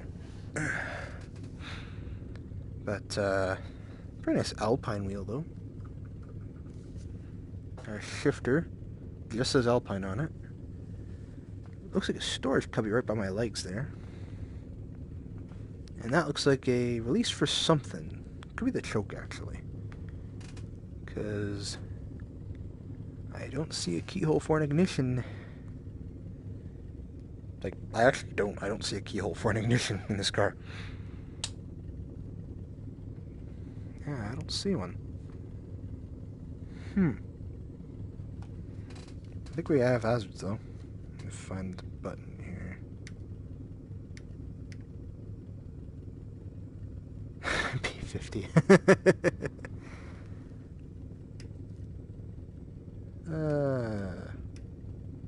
Where's my turn signals?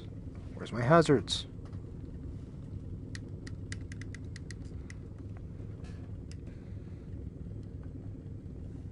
I don't know where my turn signals are. I actually cannot see my turn signals in the gauge cluster. They didn't add them. Huh. Those are some kind of modern vents, though, for the 60s, 70s. But, yeah. Cool interior overall. Not very detailed, mind you, but cool interior nonetheless. I mean, they do have some purpose in multiplayer if you're letting people pass you or whatever. So, I've used it a few times actually in multiplayer lobbies. It is kind of handy if you're doing a track run and suddenly someone comes up and, like, say you're in, oh, I don't know, say you're in the MR2 bone stock, and a guy comes up behind you in a boosted and modified Viper.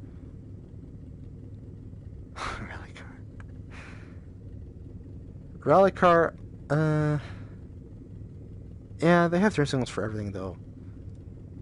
But I guess just because if you ever take it on the track, they want to make sure you can actually indicate, like, hey, pass me, or hey, I'm got issues with the hazards on or something. But yeah.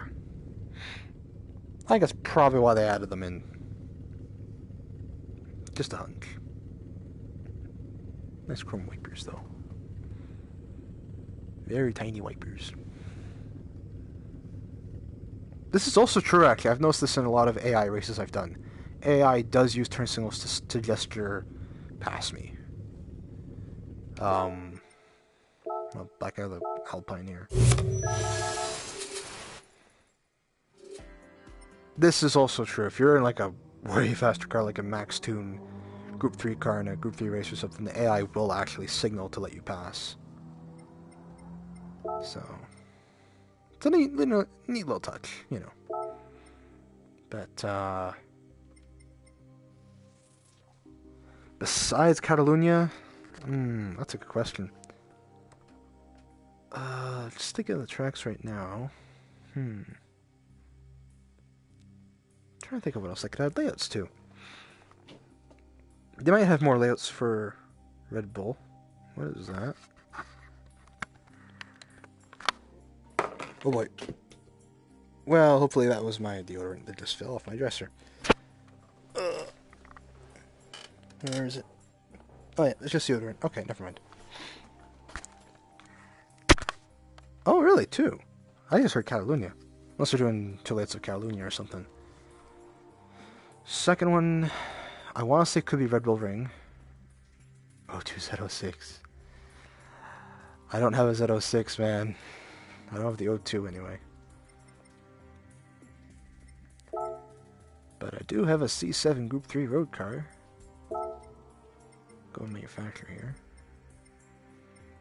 I have the C7 Group 4, the C7 Group 3, the C7 Group 3 road car, the C7 Corvette, and the C369. So, you know.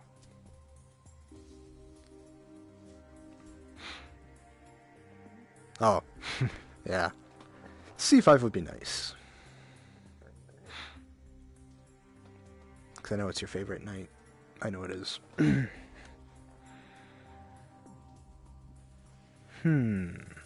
What else to drive? What else? Same, actually. I would love Road America. I remember driving that in Shift 1 or Shift 2, was it? Or did they both have it? I think it was Shift 2 I remember driving Road America with. Boss 02 Laguna Seca. But Laguna Seca is a unique trim, though. I think if they're gonna add the Boss 02, they'll just add the Boss 02. Same. Or the other one, oh shoot, I'm drawing a blank now. Which one is it? Not Road America, it's in Texas. I forget the name of it now. Why am I drawing a blank on this? It's not Road America, it's something else. What was it? They did some... No, not Sebring. Well, that would be another one that I'd like to have that too. Not Sebring, it's shoot. Yes, Circuit of the Americas, Coda, yes. That's the one. I'd like to see that in the game. That'd be a fun track, I think. But, yeah, although Laguna Seca, mind you, is on the top of my list for tracks I want. I want Laguna Seca. But, yeah.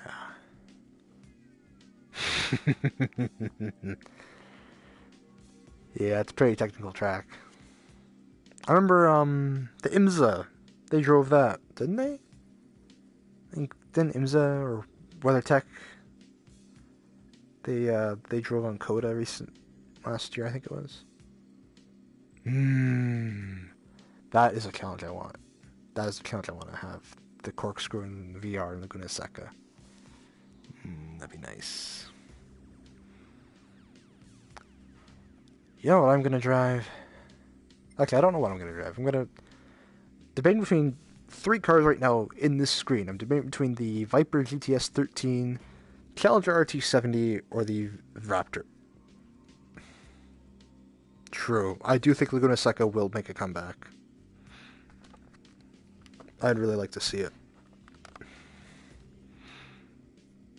Hopefully sooner than later, though. But yeah, Raptor, Challenger 70, or the Viper 13. 70 Challenger? I can do that. I can do that. I'm trying to remember, did I... Not sure. Well, again, I don't know Mountain Trail. I know I've heard you guys talk about it. I don't know the track, though, because I never played any other Gran Turismo except this one. I hate yours. Oh boy, I'm gonna see a lot of track names I won't even know about. Slam the Raptor. Slay on the Raptor. Yeah, I think I'm gonna do that. Let's drive the Challenger. It's been a while since I've driven this thing.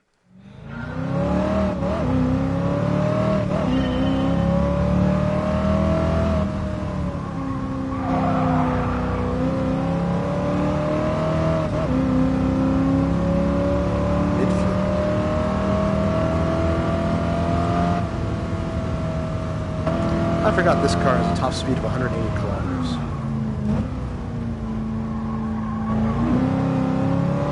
Good tune. Maybe I'll try and look up some video of it sometime. Oh, goodness, these are on sport hertz. This would be a very different beast to handle.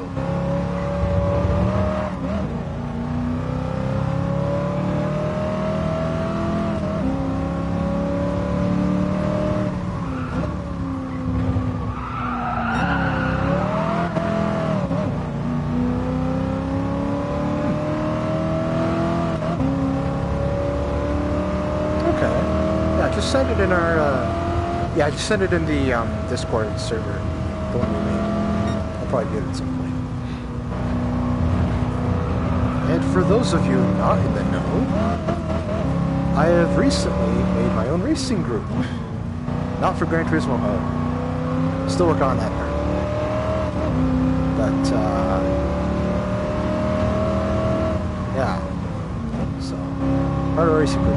Made it actually with, Nightmare here actually is one of the members of the subgroup. But,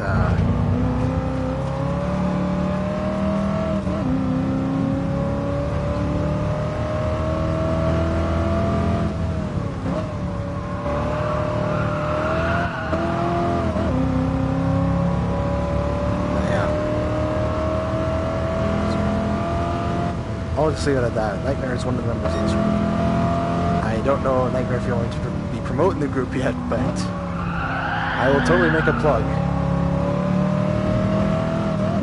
Same.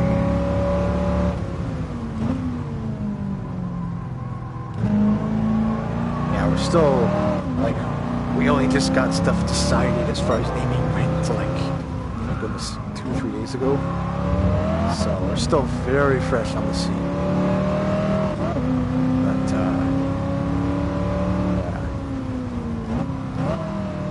Key goal, though, of our group is basically unite drivers regardless of skill level, you know, just driving for the fun of it. We're not trying to be tryhards at it or be professionalists or elitists or anything on the high end of the community. That's true, barely on the scene. We're still getting stuff sorted here and there, but I think it'll be an interesting experience. I mean, my background is I led clans back in my days playing Star Wars Battlefront. Whew. I mean, that'd be a goal I'd love to pursue someday myself, but I don't know if I have the chops for that. Probably not for a good few years at least. Oh, you want to see body roll? I'll show you body roll.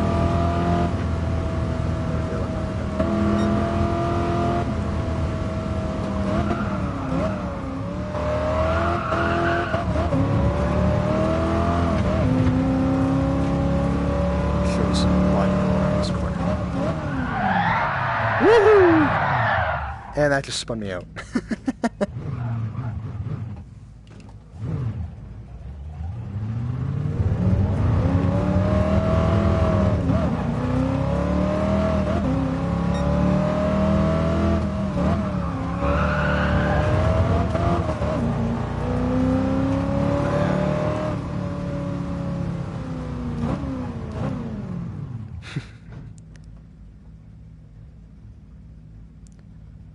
That's fair. That's fair.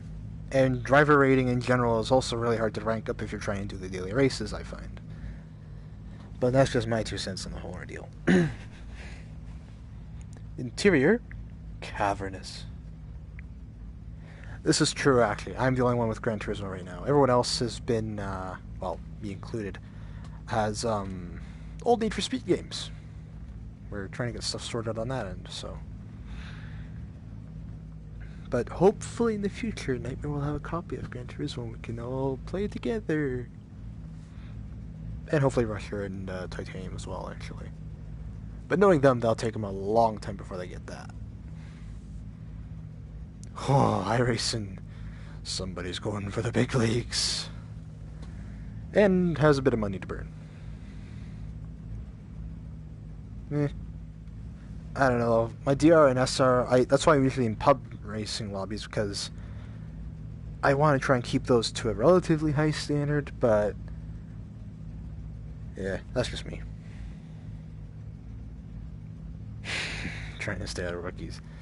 Dude, you're going to be in rookies, I think I heard people say, granted, I don't know a whole lot of iRacing, I'm just borrowing this from what I've read and watched a bit of. I think rookies, you're staying in for about 20 hours worth of the Miata, I think, from what I've heard. But don't quote me on that. That was like reading it, more or less. iRacing, though, is a great community if you have the setup for it. Okay, that's good. Yeah.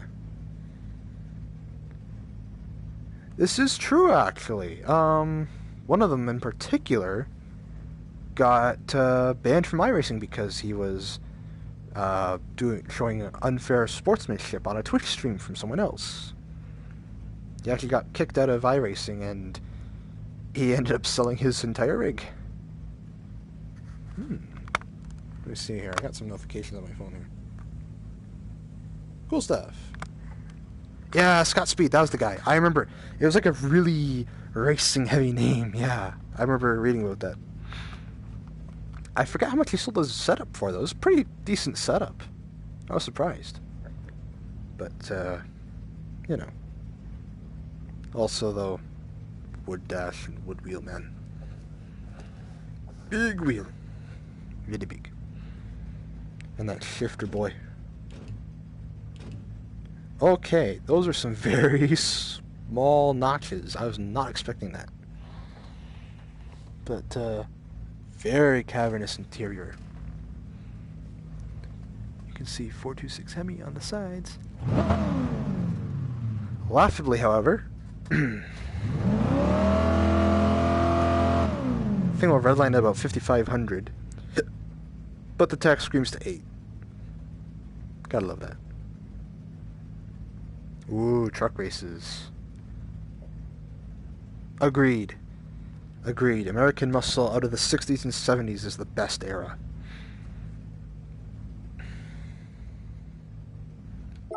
I mean, you figure you had the Copo Camaros out of the late 60s. And you had the Challenger out of the 70s, and you had so many cars. The Fairlane, the Mustang, the Impala, the Thunderbird even. There were a lot of good muscle cars out of that era. Cobra, well, I don't have the Cobra. Dude, money, credits, time. I don't have anything that's over 5 million to put in perspective. That's why I've been doing daily events, is trying to get it through the prize draw. But as you can see, I'm well past that point. Topless one. I don't has anything Shelby. I want the Cobra, mind you.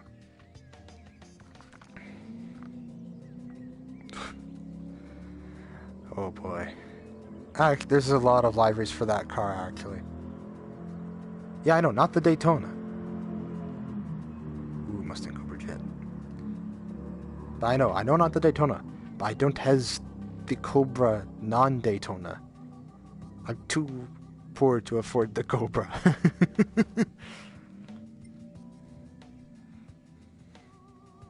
I mean, I had the money at one point, but then it sort of vanished when I bought the Standard and regretted buying it and then sold it back for 900,000 credits, which is highway robber depreciation. What? Dude, I don't have that. I will show you. I do not have that car. I don't even have the GT40. Money. I can't buy.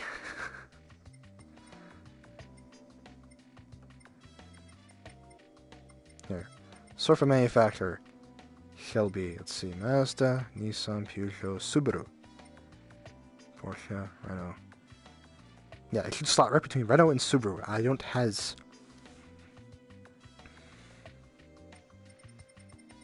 I don't has that car. I do want it, but I do have the Mach 40. I do have the Mach 40.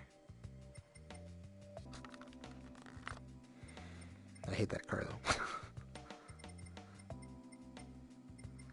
though. FT1, R18, and the Cobra. I have the FT1, don't have R18, had it at one point though. I don't have the Cobra.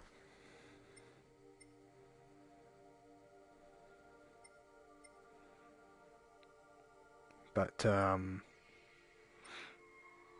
let's see, Eckers. Where is Gran Turismo in all this? Yeah, Mach 40 is a interesting car to drive, to put it to words. Oh, there it is. Such a tiny section. You darn lucky son of a gun. I sell my cars sometimes because I don't have money to buy other cars. That's why I'm in this vicious cycle.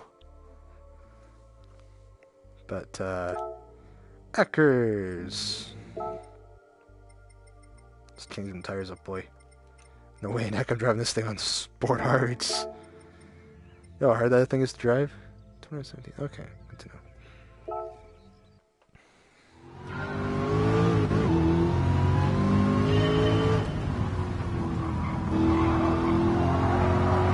Clipping.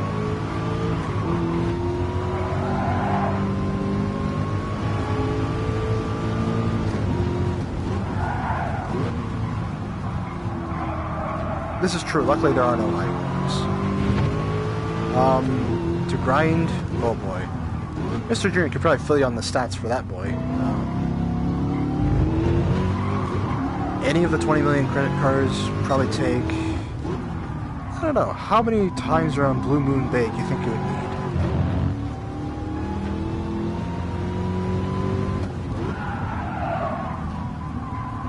$10 hours per 20. Okay, well there's your time frame.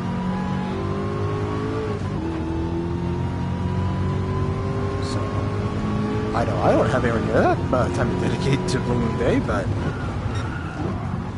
if you, I know your collector's sort really nice, so you probably either have the time or will have the time to do that. Granted, it is tedious unless you do the 79 nostalgic Le Mans race, no chicane with the Ferrari 330 P4. But that's also a high roller in and of itself, so we'll probably need to grind Blue Moon Bay to get the 20 to buy the Ferrari, schedule prize draw, and then just grind them on to. Although you can actually grind Blue Moon Bay in the RX 500 and get more money, actually.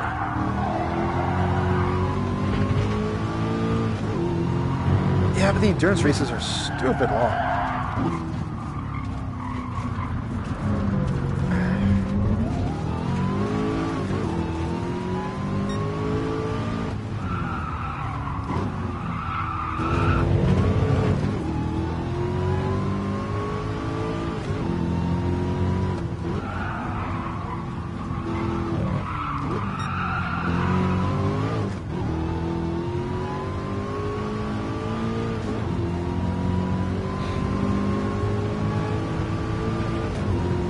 Yeah, they're fun, but only if you have the time for them.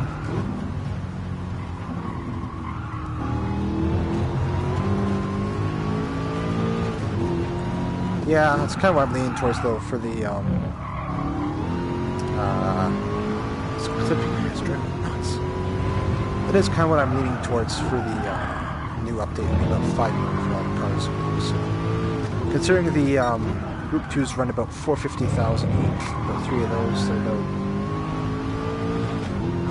1.4 million, if I'm doing the math correctly out of that. No.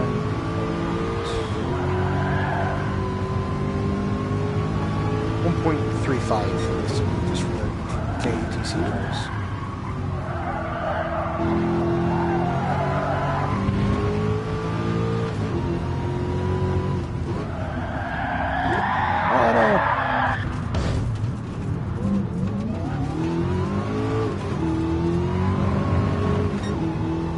That's fair.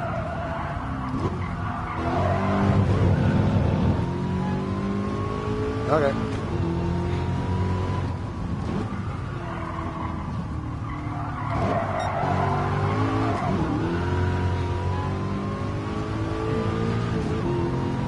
Yeah.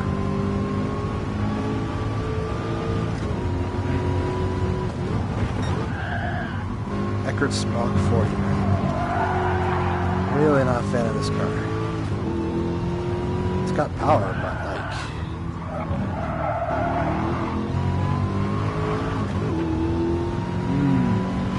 it's true enough. King keeps are necessary, this is true.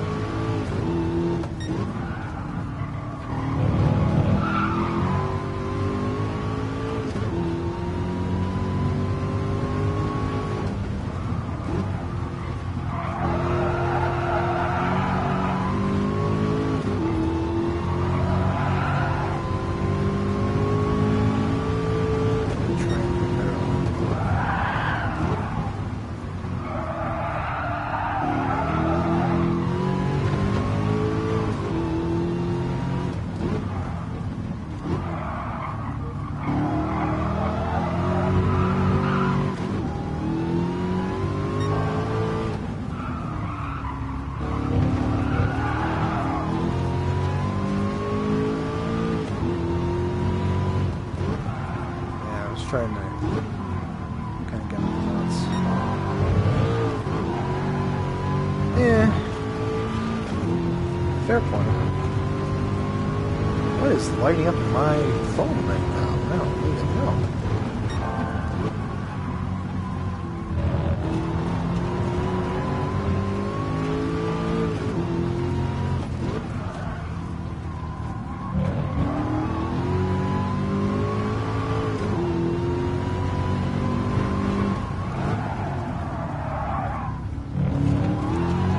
Yeah, GT League.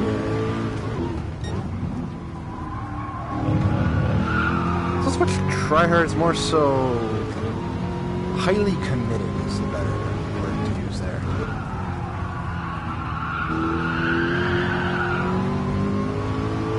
Oh, I thought I nailed everything on that map perfectly. Still want to post that. Huh.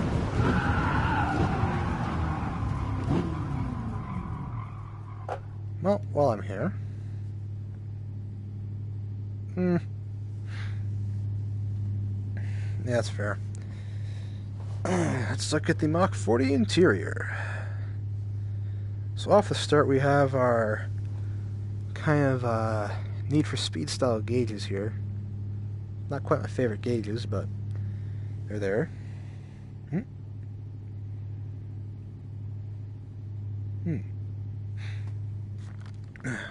Push these. Goggles, gotta adjust them again. Let's see what we got. We have engine with a whopping supercharger up there.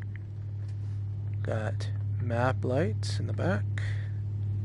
No mirror in the front because engine. Excuse me. Some nice sun visors. Very short shifter actually, kind of like mine. My Celica. Very interesting Mach 40 steering wheel. We have, I believe those are climate controls and window buttons, because ain't nothing like that on these doors. And I think that says Mach 40 over there. Glove box. Vents down there for some weird reason. Also down here too, what the heck? So a weird setup. Key right there. Other buttons for something I don't know. This is true. Did you see the Veneno earlier? That's crazy stuff on that one too.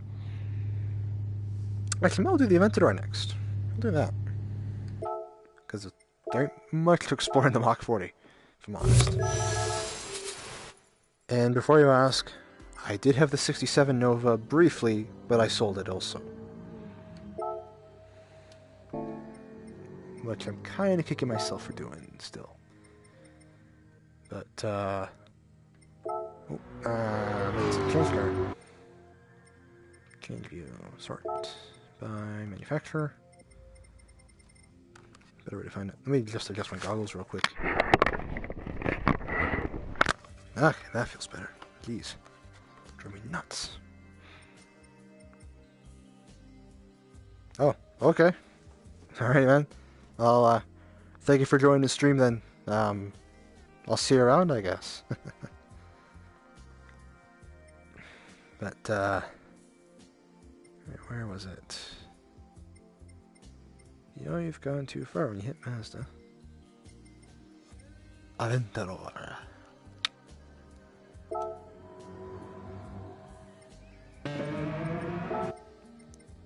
Alrighty, super soft on me. See ya! Let's try out the Aventador LP 700-4 in Wolf Library.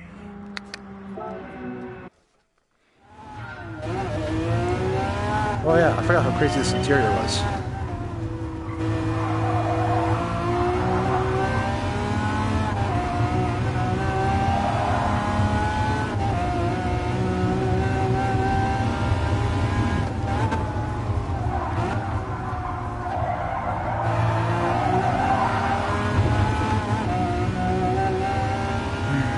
I am pouty. Oh no, not pouty.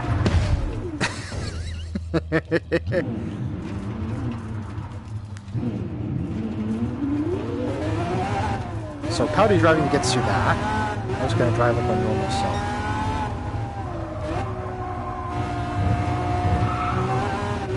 Yeah, feel free to look at all the stuff happening in that gauge cluster right there.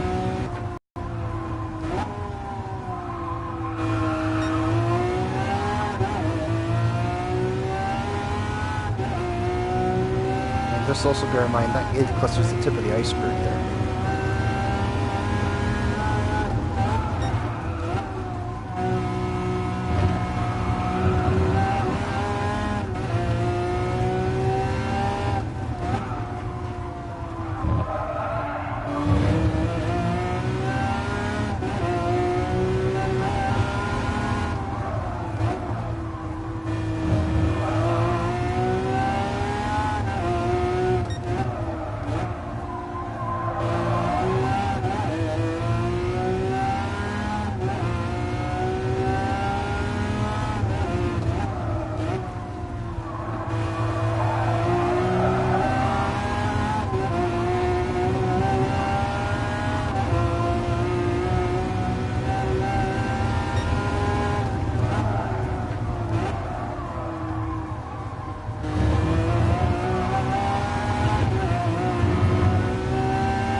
Just casually driving.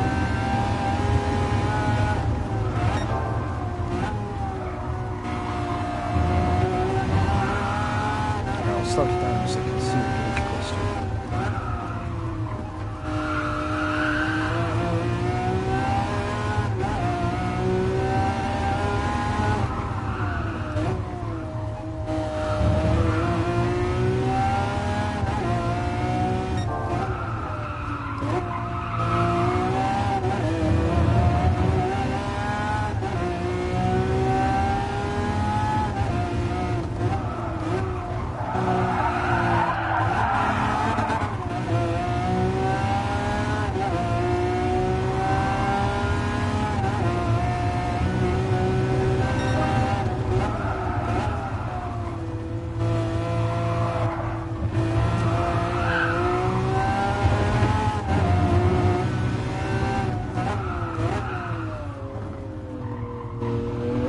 How so? I'm actually curious to hear your answer to this.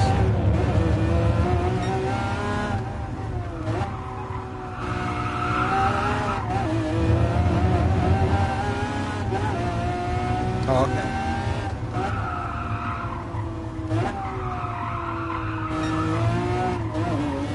And just for reference, though, what he means by PS Online, for those uninformed, that means Pro Streaming Online.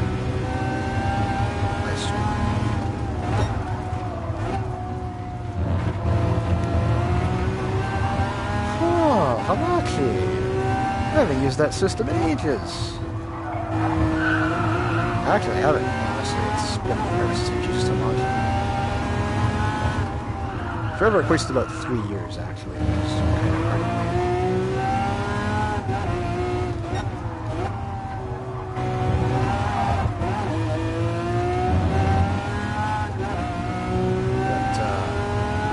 Yeah, no, Hamaki. I used to use Hamaki actually back in the day when PC buddies and I played Gary's Mod together.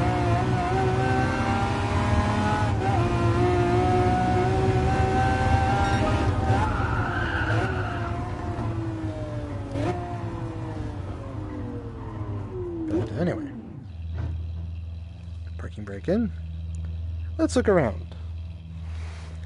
Engine, mirror, dome lights. Door light, looks like. Tiny sun visors. Oh, what else do we have in here? Good old gauge cluster, I'll get to that in a bit. Lots of buttons. Stability control off, hydraulic actuator, window buttons, climate control, Strada, Sport, and Corsa, engine start, PRM down there in the little thing. Radio controls, nav info, car setup. Yeah, radio, media, name, tell. Small little cigarette box, a little bit of storage in the center console there.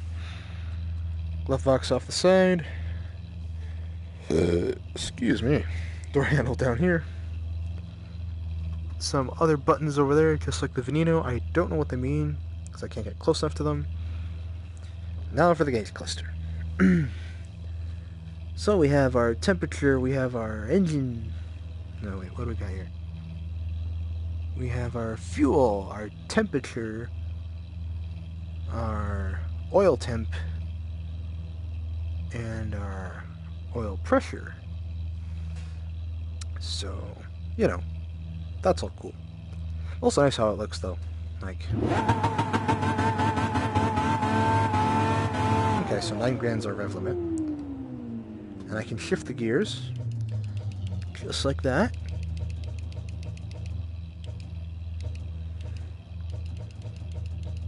And the speed will also move right there in that little white button.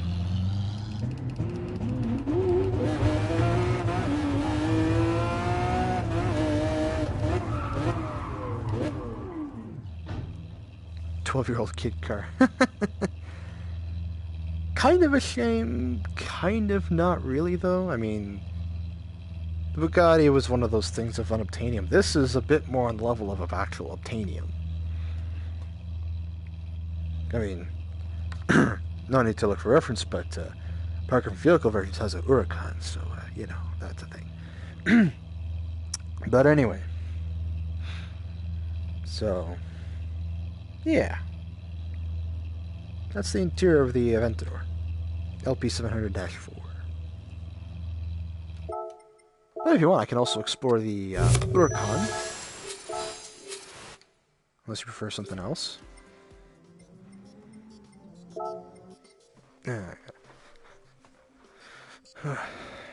Set up again. Okay. What else could we try? The Huracan. Yes. I think we'll do the Huracan.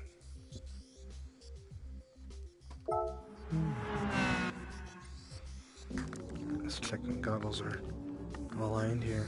LP16-4. Let's try it out.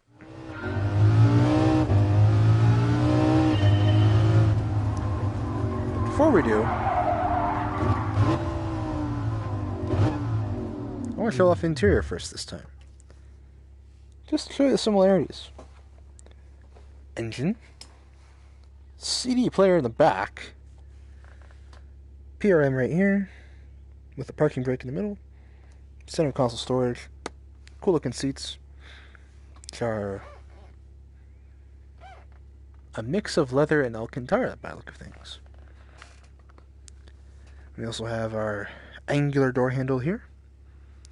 Very digital looking display. There's up to 9 grand. We have the same buttons and stuff of other Lambos laid out here. Kind of cool looking, if you ask me. And we also have a lot of buttons on the wheel now, with our Sport, Strada, and Corsa here. But, yeah. And a nice roof. Not too bad. Decent. As well as our button there and our dome lights. But, very tiny sun visors. That's the only downside to this. But anyway, back to the racing.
figured it would be.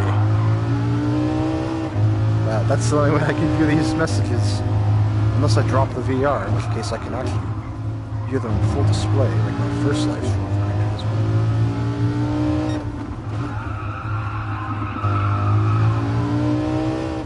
I think this is probably going to be the fastest lap for this car. Some of those corners I don't know. Never mind. Oh, okay. Alright, I gotta do this one again. Oh, good to know.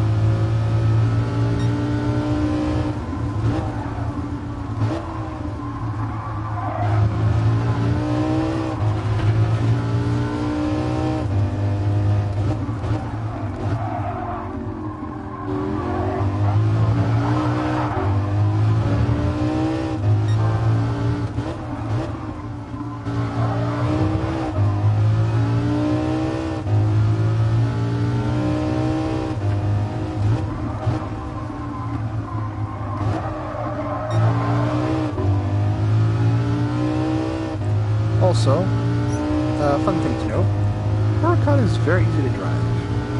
Just pointed out here.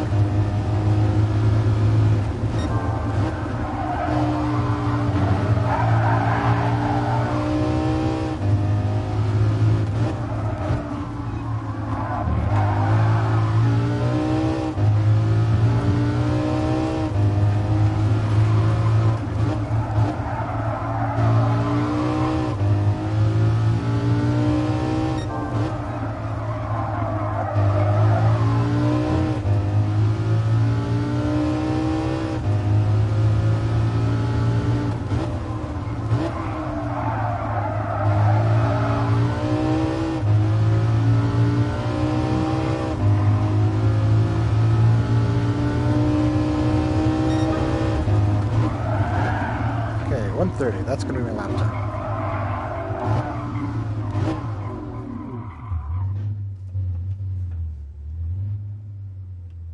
Alright. But yeah, so that's the review of the Huracan LP610-4. If I remember correctly. Look at that though. Look at that time. 130.100. That's cool. So gotta constantly be readjusting this VR thing now. Dang. But anyway, let's see. What else should we drive?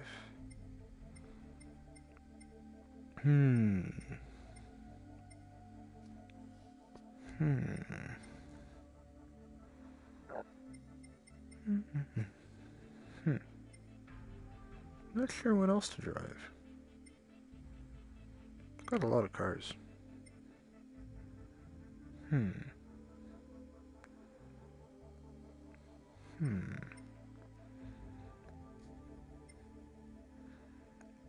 Coolest thing in my opinion is always that 2 and 4 powered by RC 213V. It is weird. It's basically a go-kart, but with a motorbike engine. And you can look all around you too, which I think I may have demonstrated in a previous stream. Don't quote me on that. But let's see, C3 Corvettes. Oh boy, what else could I do? Sure, why not? I'll show it off.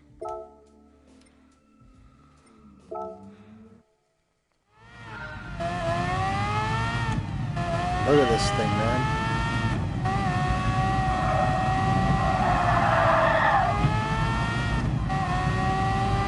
So this is the 2 and 4. As you can see, not much to see. Other than your crazy close connection to the ground, which is not nice.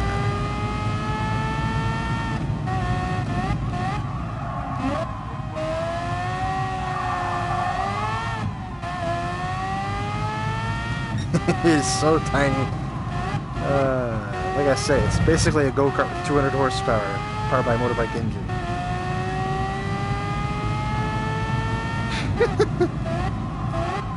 Yeah, I made it smaller and removed any signs of crash safety aside from your engine. Like, I have nothing in front of me aside from the front axle. Nothing beside my left other than the wind. And nothing behind me even. Which I'll show when we get to it straight. Why do they say you can take that and forth? Whoa. Bad idea, bad idea. Woohoo!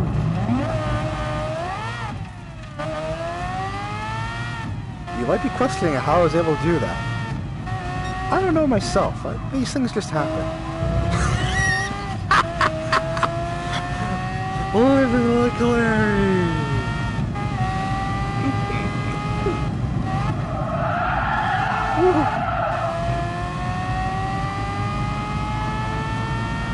Yeah, no kidding, I'm living it like Larry. Oh my goodness.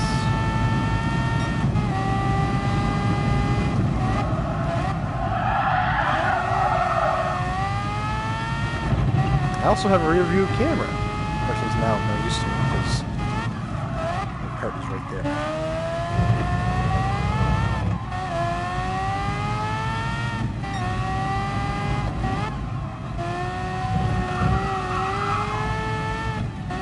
Hey, you can see him right there.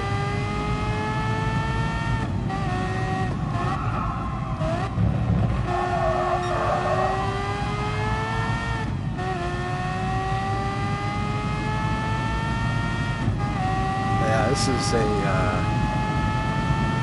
very interesting car, to say the least.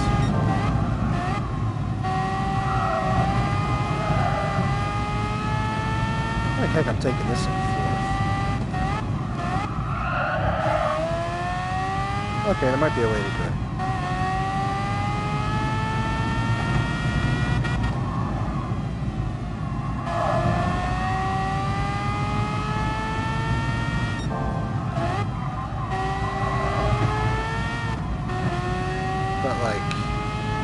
Dude, this thing is so tiny.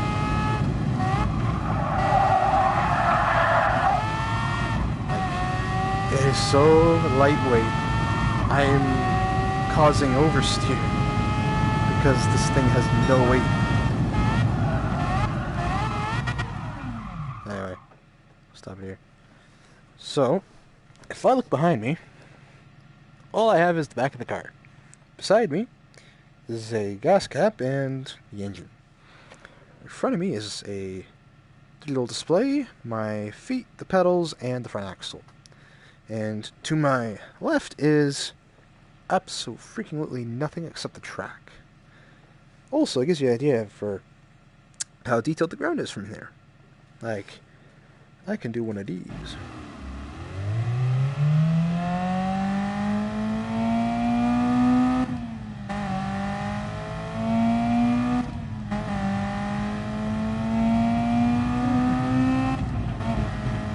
Let's try it like that.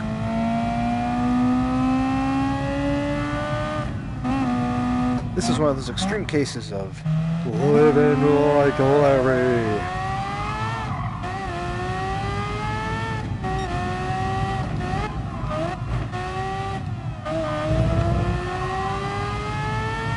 This has got to be so exhilarating though. Like, it must look crazy on your screen.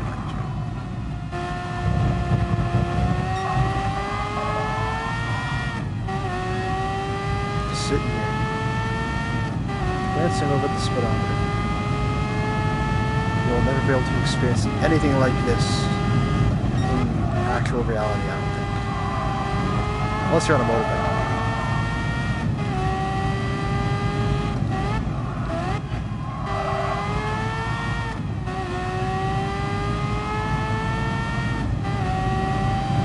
It's truly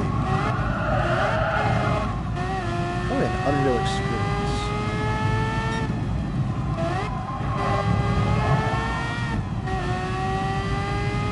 Just sitting there, just driving it like this.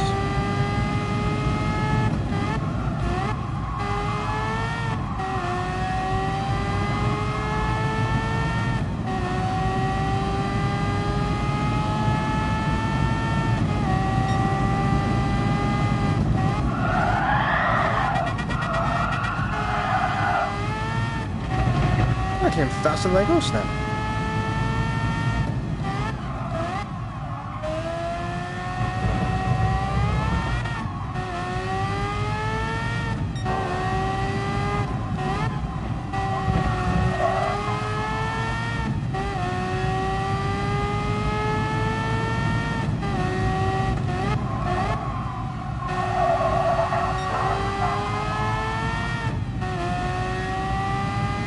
Look at this stuff, man. I'm way over here, away from my wheel. Oh, no, I'm still holding it. My next craned out to here. Gives you a really good perspective of how close I can get to the edge.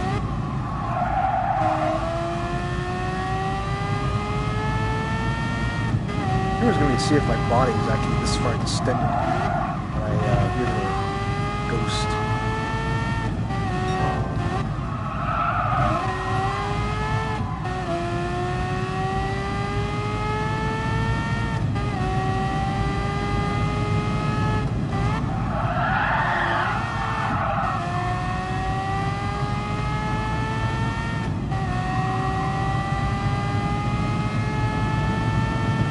Test. Oh, it doesn't attract my driver. Look at that. It's just moving along with no driver. Oh, boy. Still, though. Can't deny that that's pretty sweet. To just be able to look down at the ground. And see the texture. Truly amazing. It's also truly amazing is that this isn't even my driver avatar. What the heck?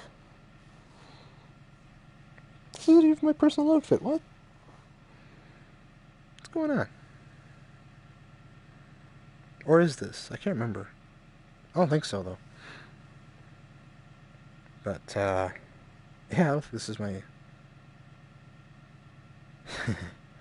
Before it be...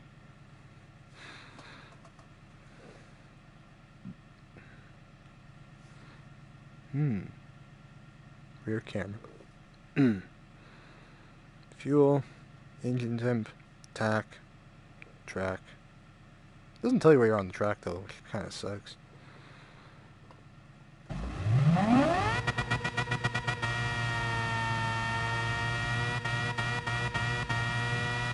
rev though, man. It's like what?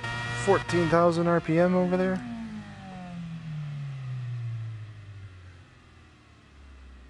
But until it becomes probably unsafe is what I'm assuming you're getting at. Or too extreme. But, I mean, dude. It's nuts. It's amazing though. It's nuts, but it's amazing. I wonder... That's funny.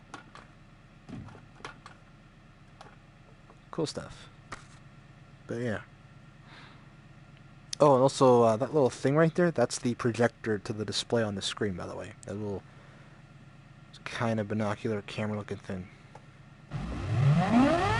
You can actually see the little tack. Oh, that big. That's awesome. You can see right there. Oh, max limit. But you can see when I hit red line on that tiny little display. It's awesome.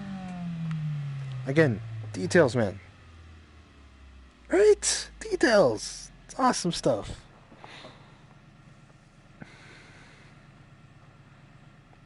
But yeah, it's so crazy, this car. Fun little thing. Probably the most open-top experience you could ever get in Gran Turismo to date. But, I've driven 8 cars around Brands Hatch. Holy frick, it has been 3 hours. I guess it has. What to do for a send-off? I normally do the Miata on Tokyo, but I feel something different. Not sure what. I always do the Miata on Tokyo for the ending. What is something different? Something unique. Something really different. I'm not sure what it is yet.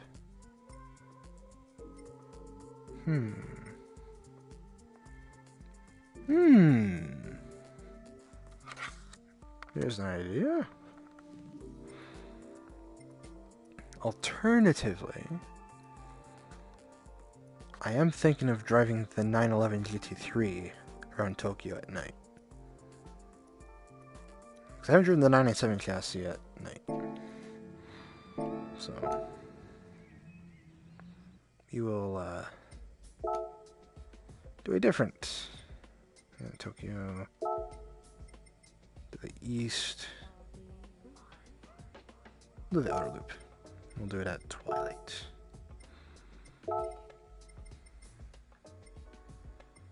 We'll do it not in the SFR, we're doing it in the Porsche. This boy. Although the 996 is kind of my calling. But I haven't driven the 997 enough in my opinion.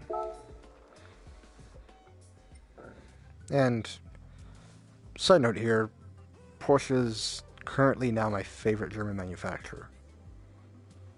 I mean, granted, Mercedes makes some good stuff too, but I just like Porsche. Favorite German brand, by far. As far as the Italians go, still indecisive on that end. But through my experiences in Gran Turismo, I've had the best luck with Porsche. I really hope they had either the Carrera or the 918 Spider, though. I really want that added in, because that'd be fun.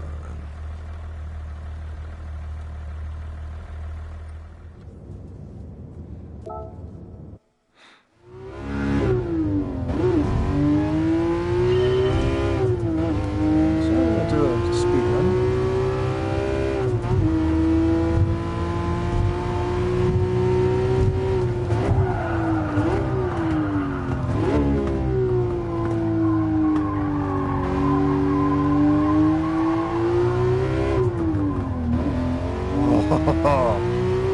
That would be a dream.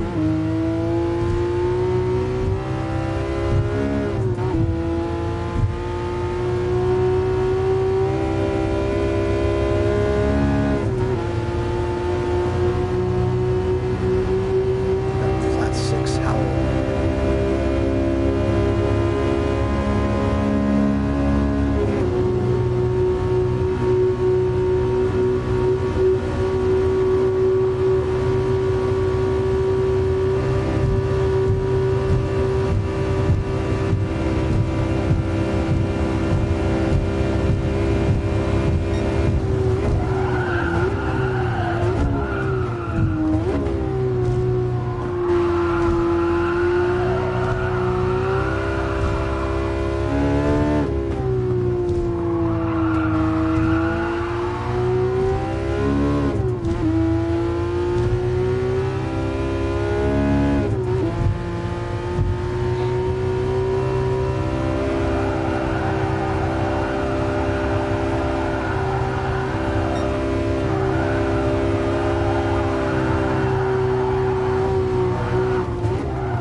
That'd be probably the pavement grooves.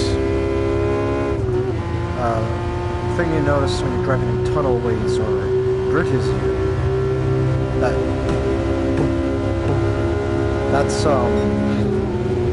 That's the dividers in the cement. When they build bridges, they have these dividers instead. So when the road gets hot or cold in the summer or winter, the concrete expands and contracts. So they have those little metal components. That's what you hear. Yeah.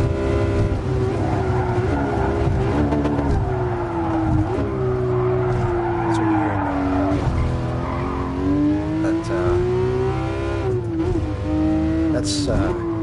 Yeah, that's what they are. Yeah, they're for when the road gets hot and cold. So the road can expand and contract. Probably because you wouldn't hear them unless you're doing about over 200 kilometers an hour.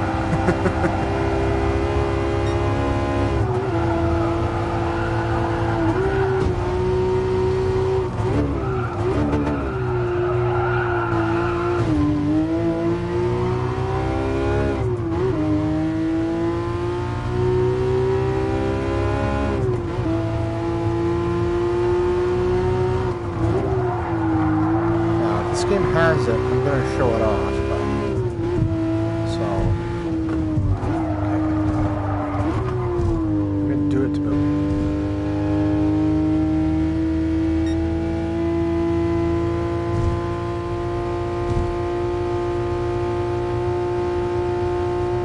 You don't hear it much, do you?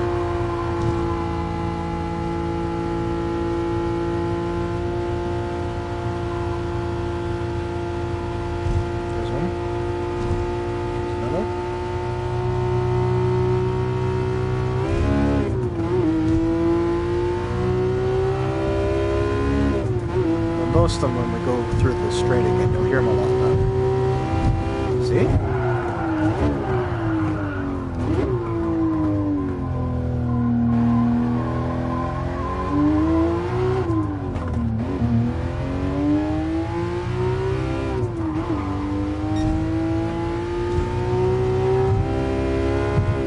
I notice it.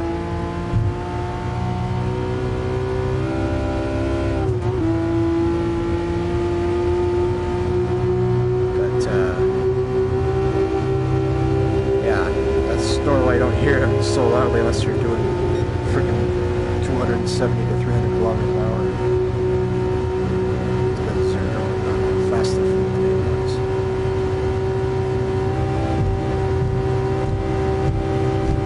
Yeah, that's why.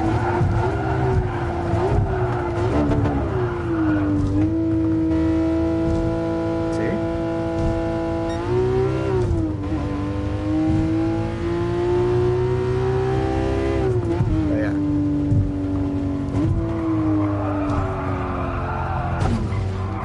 That's the difference. Some like thud, thud, and then they go really fast.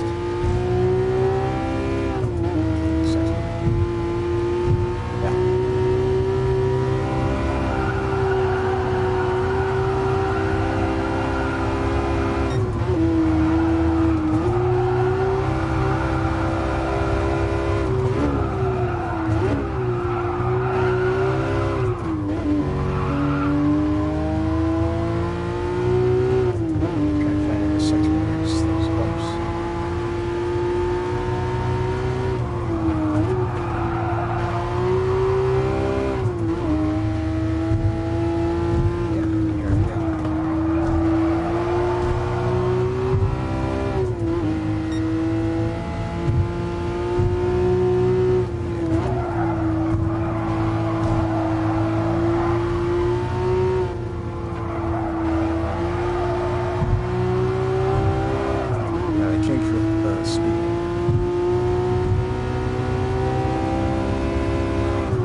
Into the cones!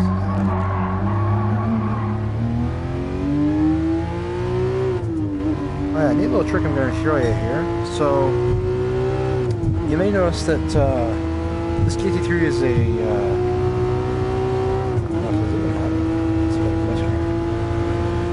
manual.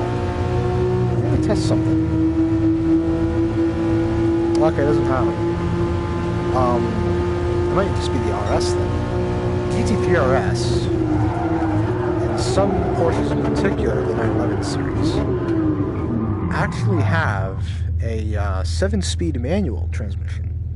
This one just has a regular 6. Forgot to put the parking brake in.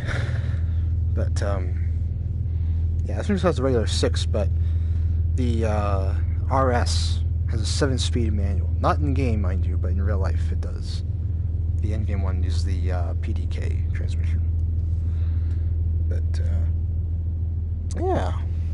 911 GT3. Look at the roll cage back there, buddy. And they still kept the buckets for the seats, almost. But you got a huge... Yeah. Yeah. But, yeah, a huge roll cage back there. We got our fun fact also. This little sucker here is what they call the chrono package on Porsches. Chrono package adds that little stopwatch clock up top there. And it's what drivers use with Porsches to time lapse and stuff, or like a stopwatch kind of. They call it the chrono package. It's like a... Goodness, I forget how much it costs per Porsche, but it's an option package on a lot of them.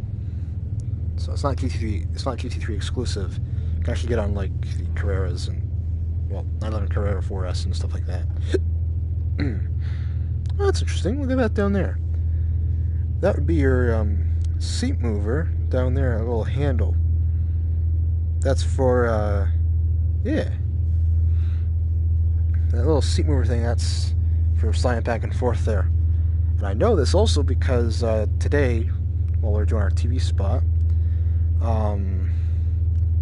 we got to sit in the electric smart car in our shop, and it also has those same seat adjusters. In fact, you can kind of see it, the little shimmer down there.